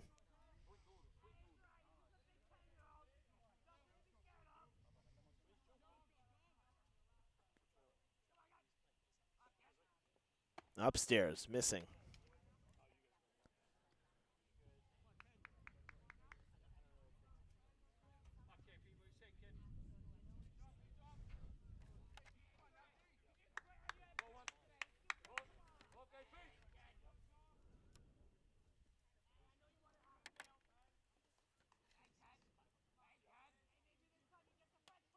Good cut on 1-0. Back to the fence it goes for a strike one.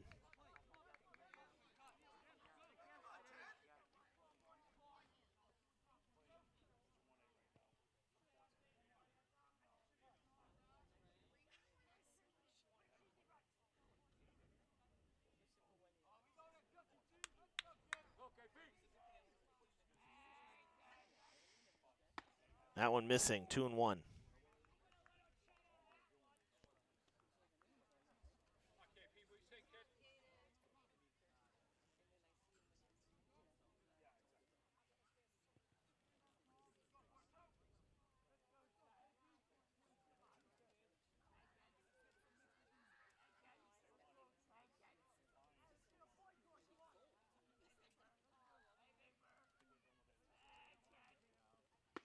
Swinging through the 2-1, and it's 2-2. Peltier with a big swing and a miss right there.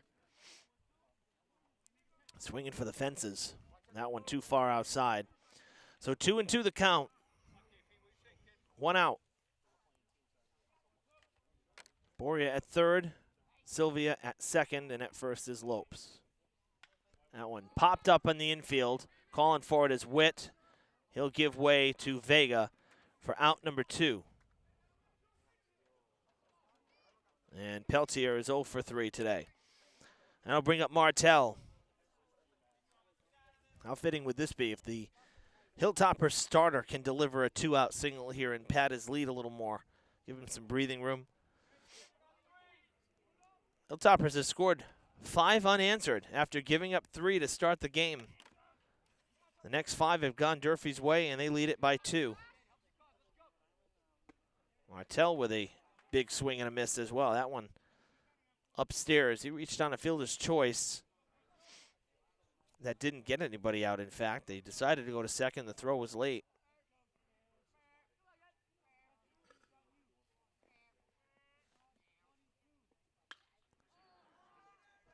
Down the right field line into foul ground, and it will fall foul. But it's 0-2 on Martell.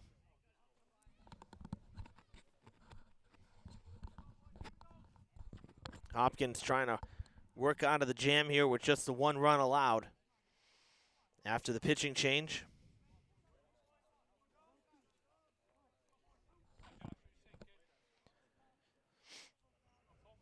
Oh, 2 pitch. Upstairs, just got a piece. That one off the roof and foul.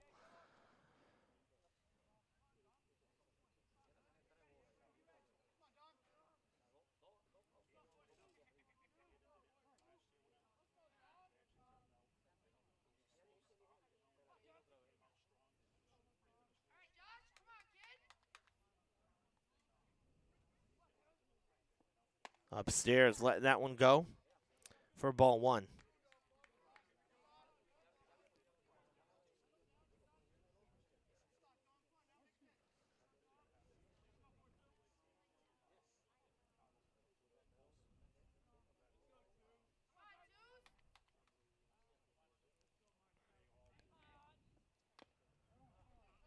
Out in front of that one, tops it foul.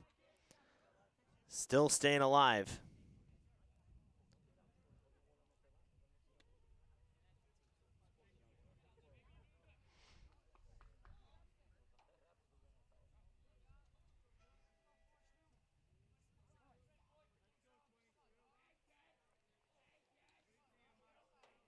Pitch number 6 of the at-bat, a 1-2 pitch.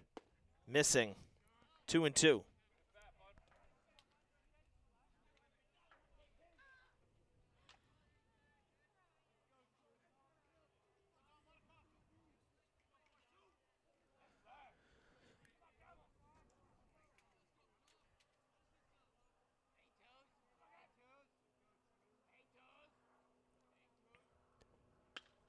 Sent to right field, ranging over and back. This could be trouble.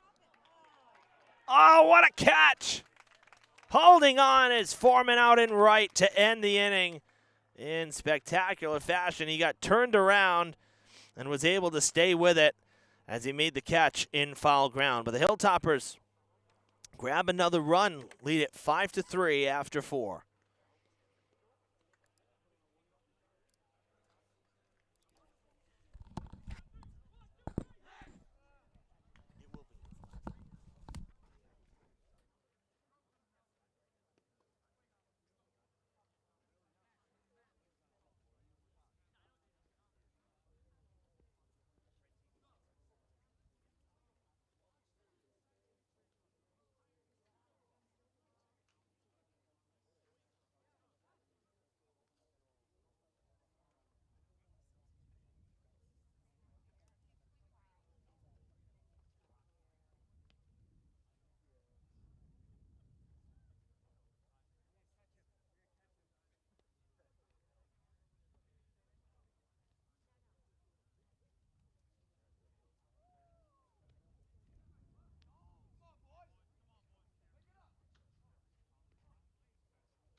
First pitch strike from Martell here to begin the 5th inning at Durfee.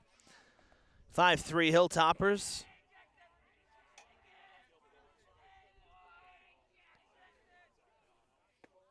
And I think I speak for both sides pitching staffs.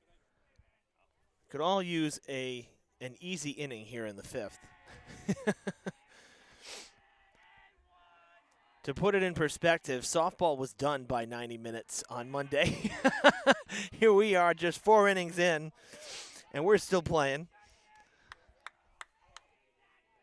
It's amazing how much faster softball games are from baseball. It really is almost ridiculous how much faster the games are. 2 strikes on the Boxers' leadoff man here in the 5th. Jackson O'Brien, who's 0 for 1 with a strikeout. And he's retired on strikes for the 2nd time. 4th K of the day for Martell, and there's one out here in the 5th. That'll bring up Vega. Back to the top of the order we go.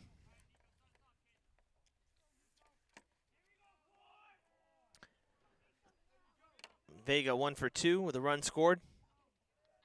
And a fly out to right.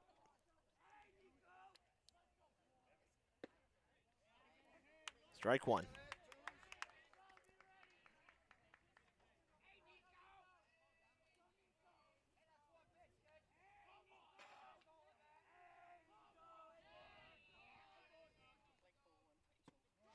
That one missing for ball one upstairs.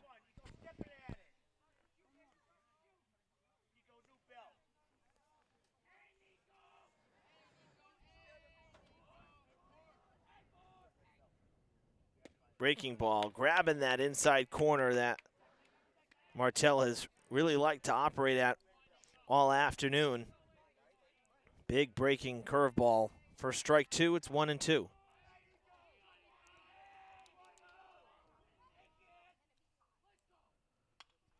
Chasing it and fouling it off. And that one hits the roof as well.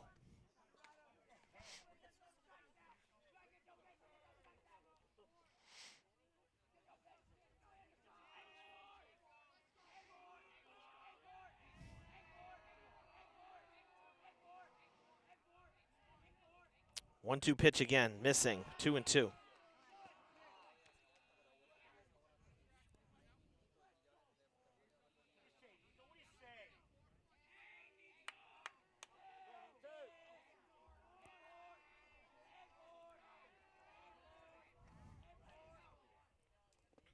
Waved at and missed. Ball is on the ground, and Reese can't find it. Have to throw to first, and gets away. Dust in front of home plate. Strikeout. But then reaching is Vega. So at first, after the strikeout on the wild pitch, Sammy Balti will step in. 1 for 2, single to right and a run scored, and then a ground out to second. Takes ball one outside.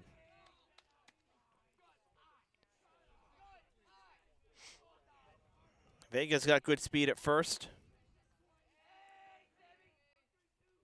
Sure, Martell will keep an eye on him. Slice to the backstop. 1-1.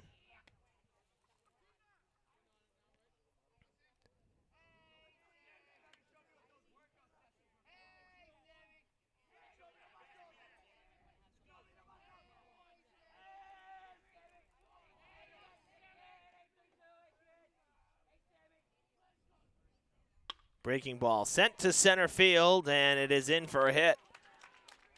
Line drive, base hit to center. And 2 on for Brockton here with 1 out in the 5th.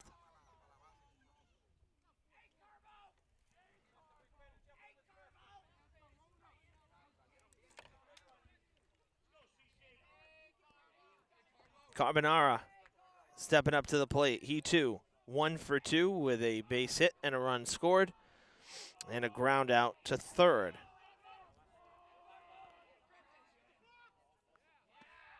And a balk is called against Martell by the field umpire. That'll move the runners up 90 feet. Tying run at second.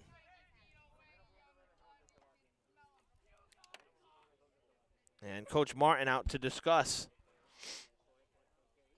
Very quick conversation.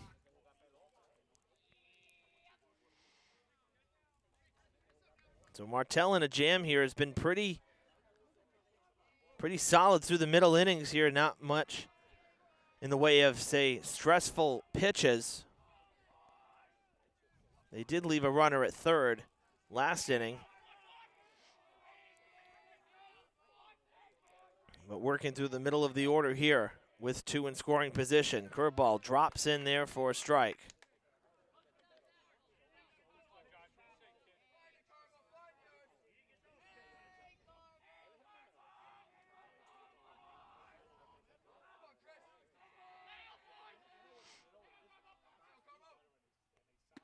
Swinging through it. Strike two. Chasing it. Swinging for the fences. That one up and away.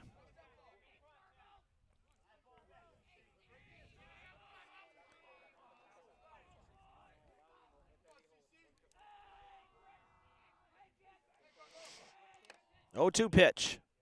Not chasing this time, ball one.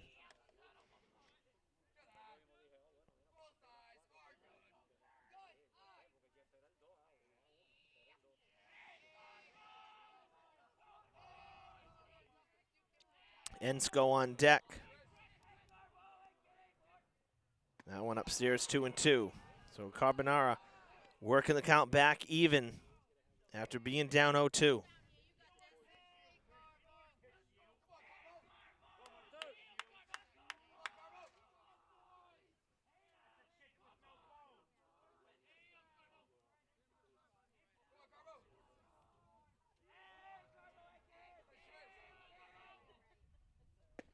Got him swinging. Big second out here. It's actually the 3rd recorded strikeout of the inning. When was the last time we said that? 2 down. O'Brien went down swinging to start the inning. Then Vega went down swinging but reached on the wild pitch. And now Carbonara down swinging for out number 2. It'll bring up Ensko. A 1-for-2 afternoon. Grounded to third in the first, singled to left, and then was caught stealing in the third. Comes up with the tying run at second base.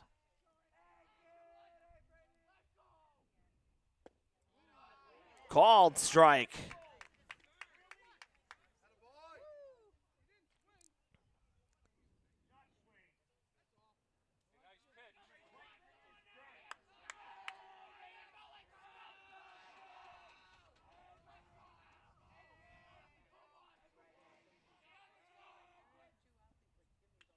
Foul tip to the backstop, and it's 1-2.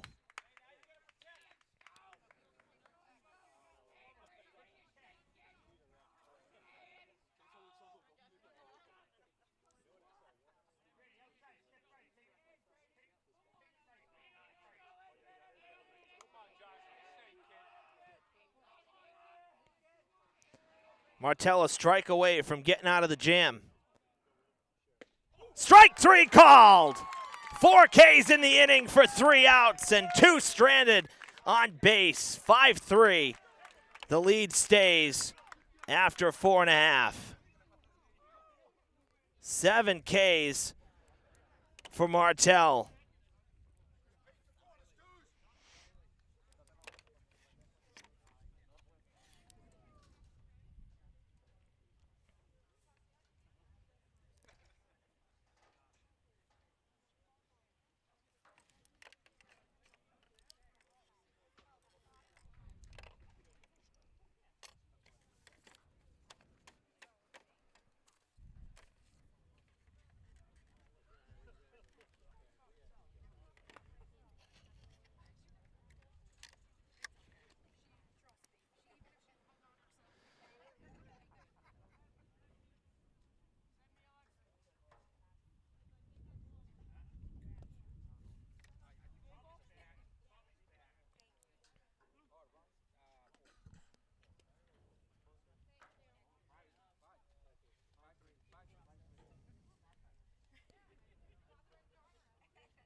Over the last 2 innings, the Hilltoppers have scored 4 runs and have sent 8 men to the plate in the third, 7 to the plate in the fourth.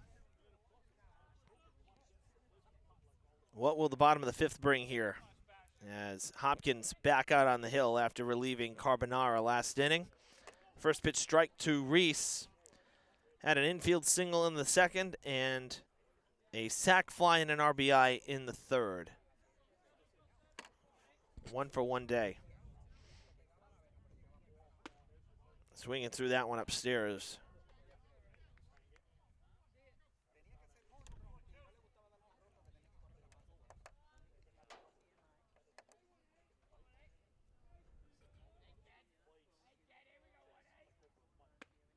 Chasing after it.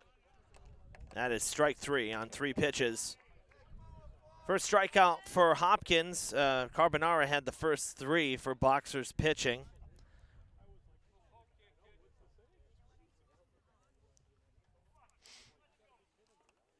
And Jacob Cavaco will step in now 0 for 2 with a strikeout and a ground out back to the mound.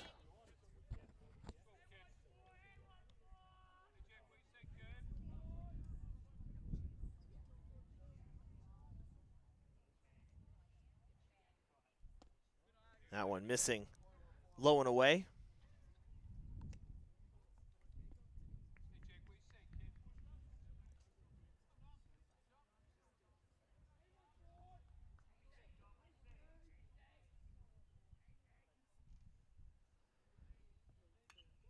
Foul tip to the fence. That one also to the backstop.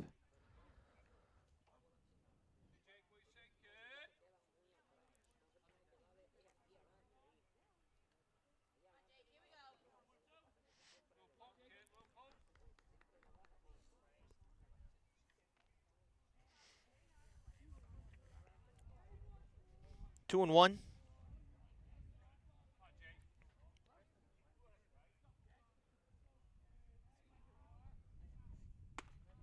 Make it 3 and 1.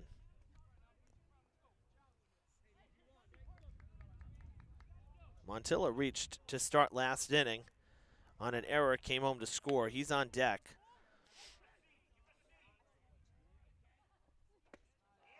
Get me over strike, and it's full 3-2.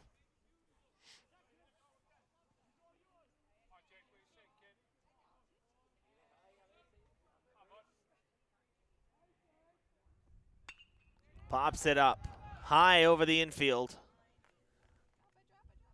And there is Vega for the out. 2 down. And that'll bring up Montilla with nobody on.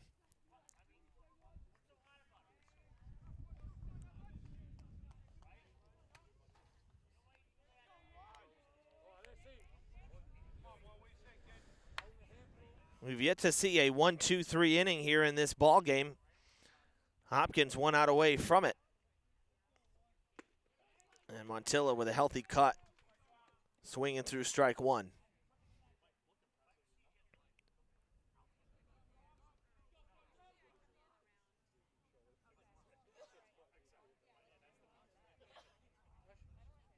Upstairs for ball 1.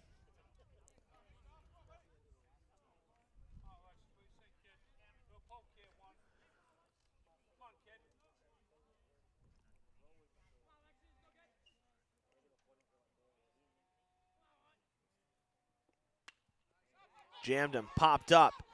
Oh, the umpire getting in the way of LoRusso. They kind of both did a little dance there. Made it a little more challenging for LoRusso. 2 strikes.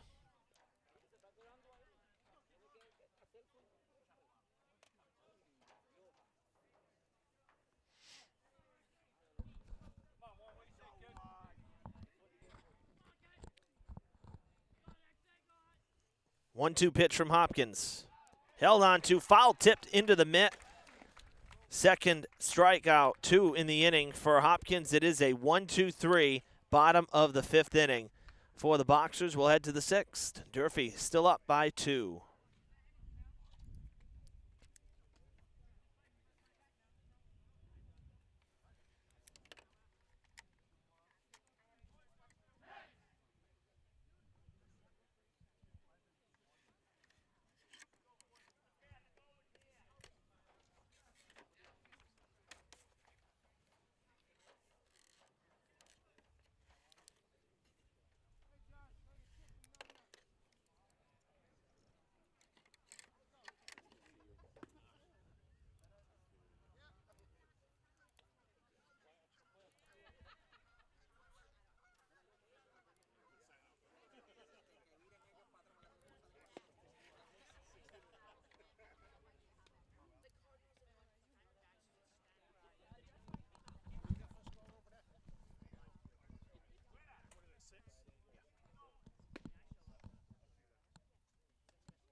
We move to the 6th inning here, 5-3 Durfee.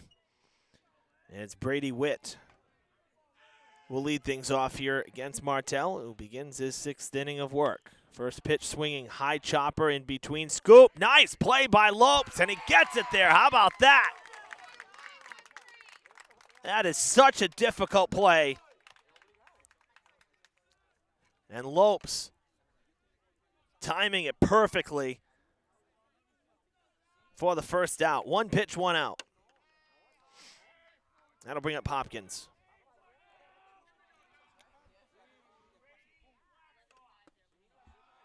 Takes the ball outside.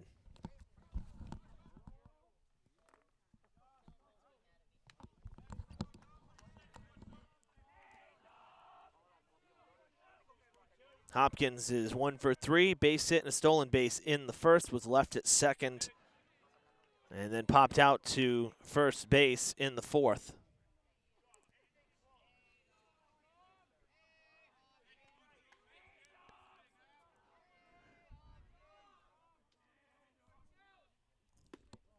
That one missing.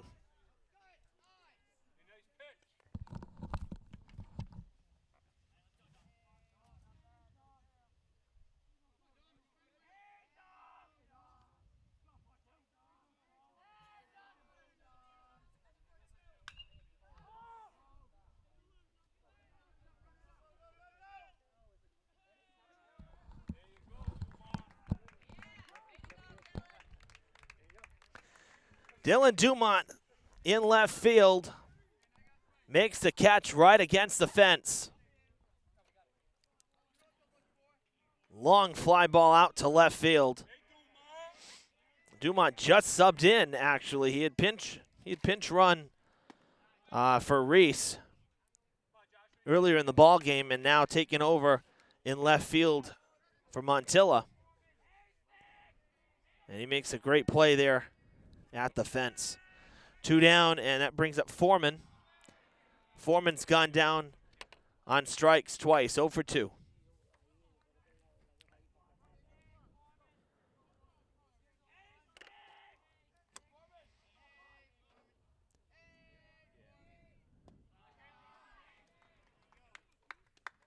You could barely see Dumont out and left. I mentioned the sun, starting to set here as it's almost 6:30. This game just about 2 hours old. And the shadows are in the outfield now. That's in there for a strike. In fact, out in center, Boria as well. No longer in sunlight.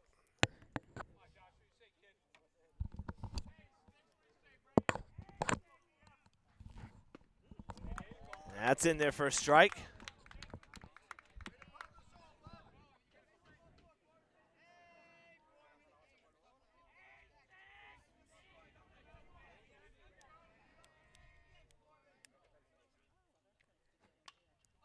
Popped up, coming to the backstop. Reese ranging over. Oh, what a play by Reese to end the inning. Spectacular defensive play, sliding towards the backstop.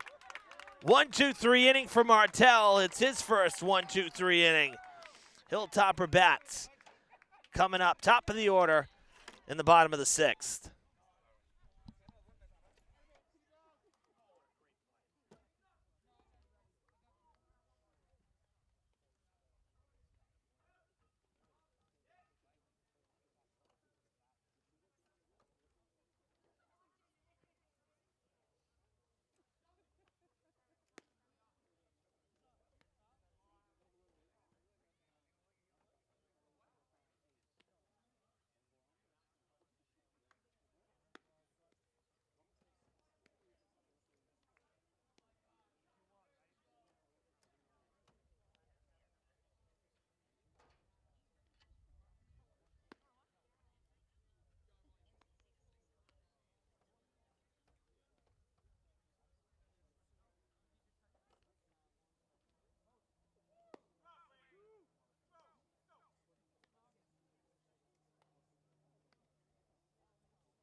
Bottom of the 6th.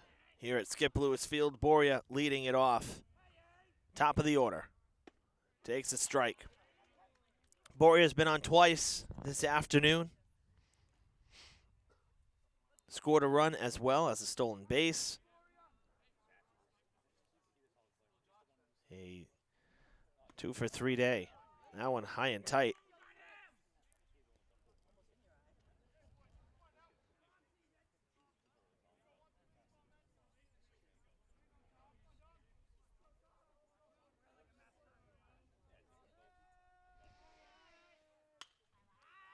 Gets underneath that one, and that's going to go out of play.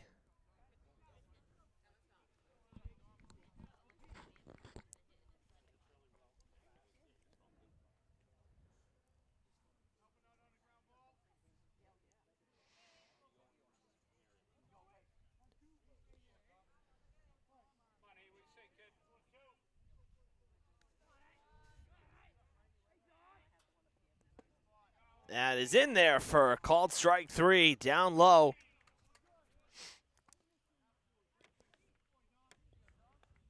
Six in a row retired by Hopkins, 3 of the last 4 on strikeouts. 1 down in the 6th. And that'll bring up Espinal. Fouls it off.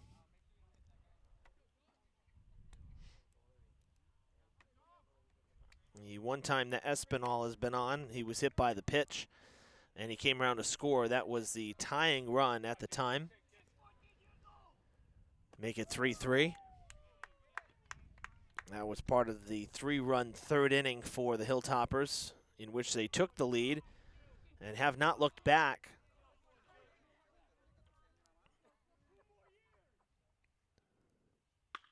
He gives that a drive to deep left field.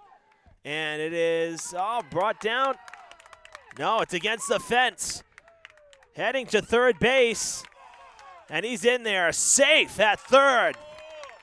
Espinal, deep to left. Ensko couldn't make the play.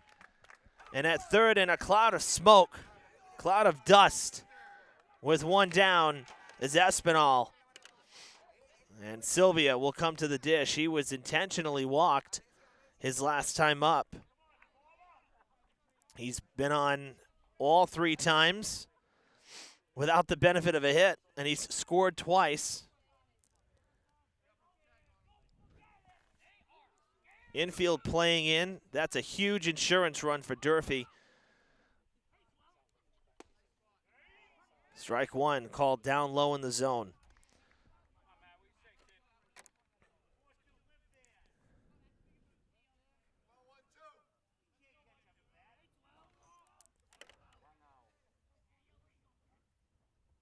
Upstairs, leaping out of the crouch is LaRusso to get the glove on that. Ball 1, 1-1. And if Sylvia or Lopes can deliver here and bring home Espinal, that would give the Hilltoppers a nice cushion heading into the 7th inning.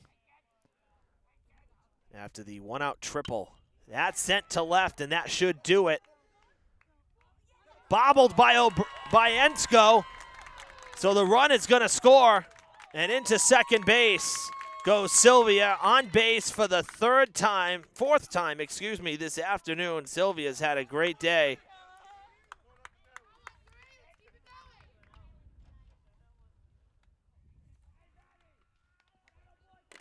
(6-3) the score.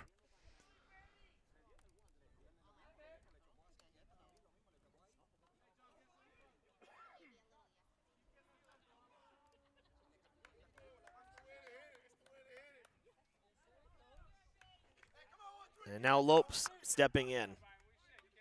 Lopes also has been on 3 times. So the 3 and 4 batters for Durfee this afternoon have combined to reach base in all 7 of their plate appearances combined.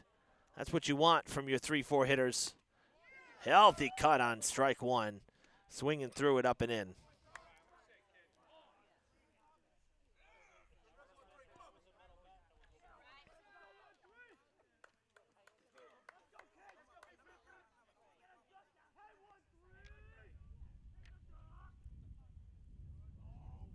Check on the runner, and he's back safely.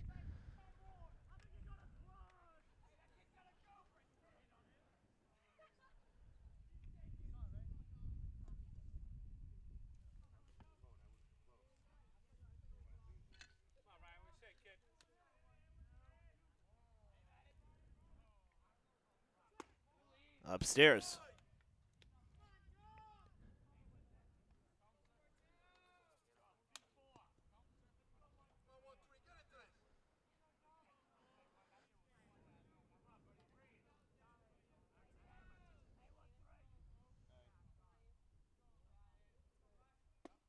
Bit of a sidearm delivery there from Hopkins, dropping down almost about three-quarter.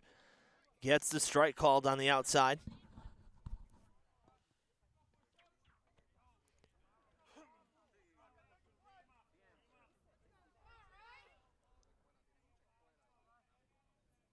Another check on the runner, and the throw almost going into center. Vega with a acrobatic play around the runner to try to get to the throw. He was able to.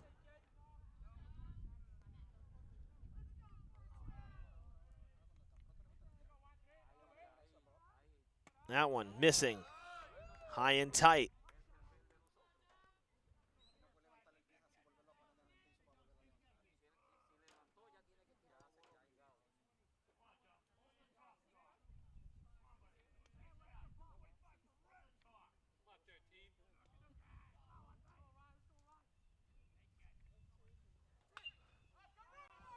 That is popped up. Out of play. No, in foul ground. In front. Ooh, in front of the dugout.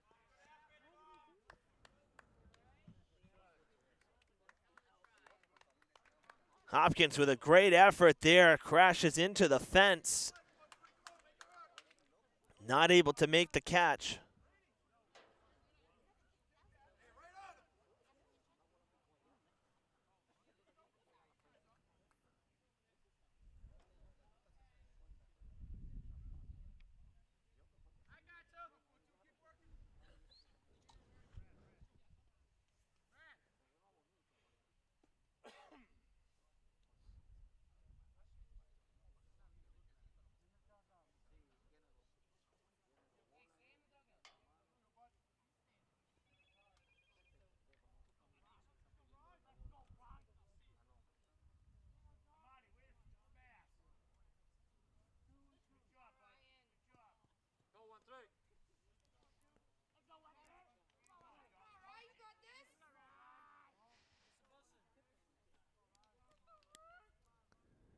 Another check on the runner, and they're going to get him.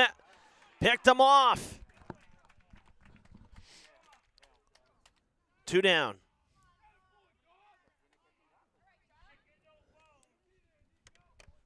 Silvio was way off the bag that time.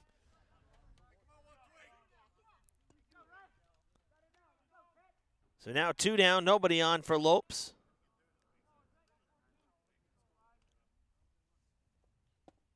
That one will miss.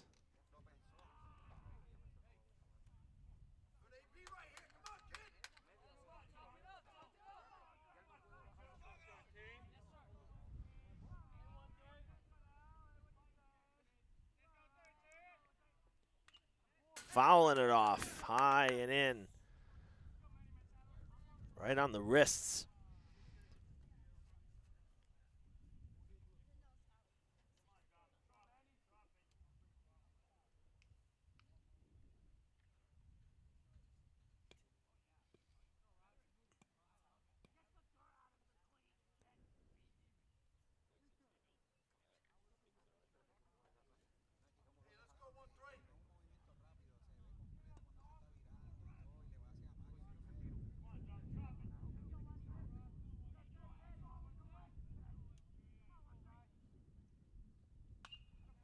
Fouled off again. Boy, Lopes has really had some impressive at-bats today.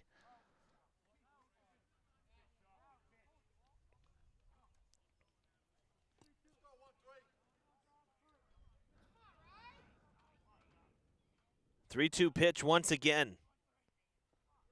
That is misses down and away, and it is ball 4. The inning will continue. 2-out walk for Lopes, and Peltier will step up. 0 for 3 day. Due for a hit. 1 run already in, thanks to the triple for Espinal.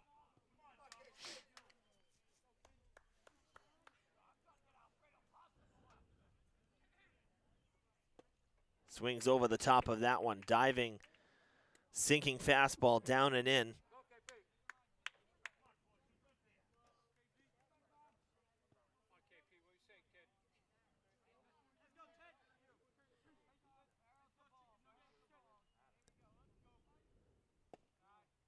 That one will miss away. Framed by LaRusso, but not getting the call.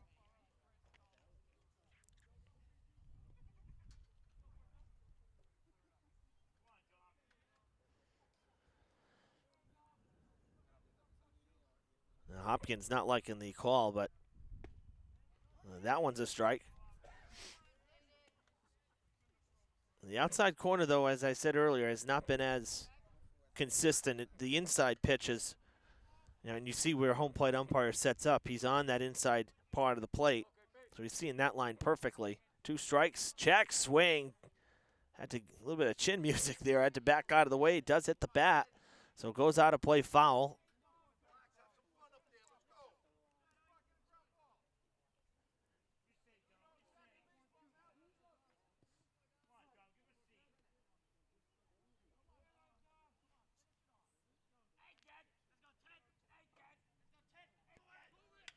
Grounded to third. High hop. And the throw across the diamond is in time. We're done with 6th. Hilltoppers grab an insurance run here in the bottom of the 6th. We'll take a 3-run lead into the 7th.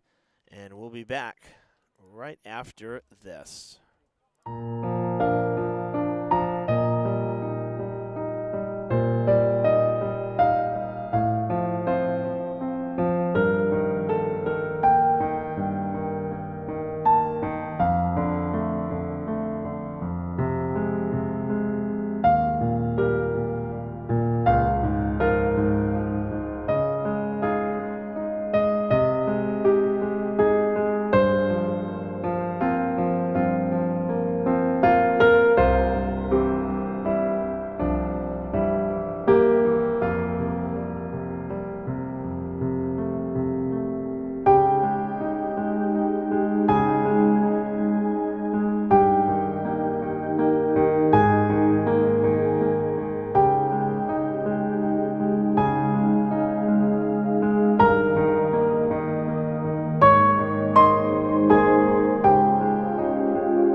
Back here at Skip Lewis Field for the 7th inning, a 1-0 count on leadoff man here, Harkins. That is a pop-up on the infield. Caught for out number 1 by Martell. That montage you saw, we cut that last shot. Cut that last shot a little early there in that video of the Vietnam Memorial Wall. Had the grand opening. You know, we were very proud to be basically the official campaign video for this. We did multiple for the committee, and the official dedication and grand opening was last weekend, as taking the turn, a mistake out in center. Out at second base, stepped off the bag. 2 down.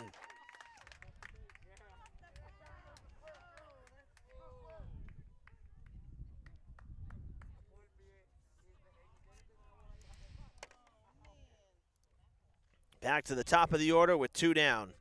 And I was just about to say that ceremony, though, we had it live on our sister station, Fall River Government Television. You can find it. That's sent to right field. This could do it. Coming in on it, making the catch is Peltier. A 1-2-3 7th. And the Hilltoppers defeat the Boxers at home 6-3. They improved to 3-3 on the season. To finish that thought as well, be sure to check out that ceremony if you missed it, and be sure to go down to Bicentennial Park and see the finished memorial wall. It is absolutely spectacular. That montage there was the intro that was a compilation basically of all the shots we'd gotten, and so we wanted to show that to our sports audience as well. You've seen the PSAs over the last 2 years, and now the final product, they're really beautiful. So, but all said and done here, quick 7th inning, and the Hilltoppers end up scoring, when it's all said and done, 6 unanswered runs after allowing 3 in the first to come away with the conference victory. Brockton will drop down to 1-4 on the season. Fun one here at Skip Lewis Field. Great to be back outside doing some baseball. We'll see you Friday for more of the same. 4 o'clock start against the New Bedford Whalers. Till then, for our cameraman, our Fred TV alum, David Montero, back from college, working with me now the rest of the spring, I'm Evan Massoud saying so long from Durfee.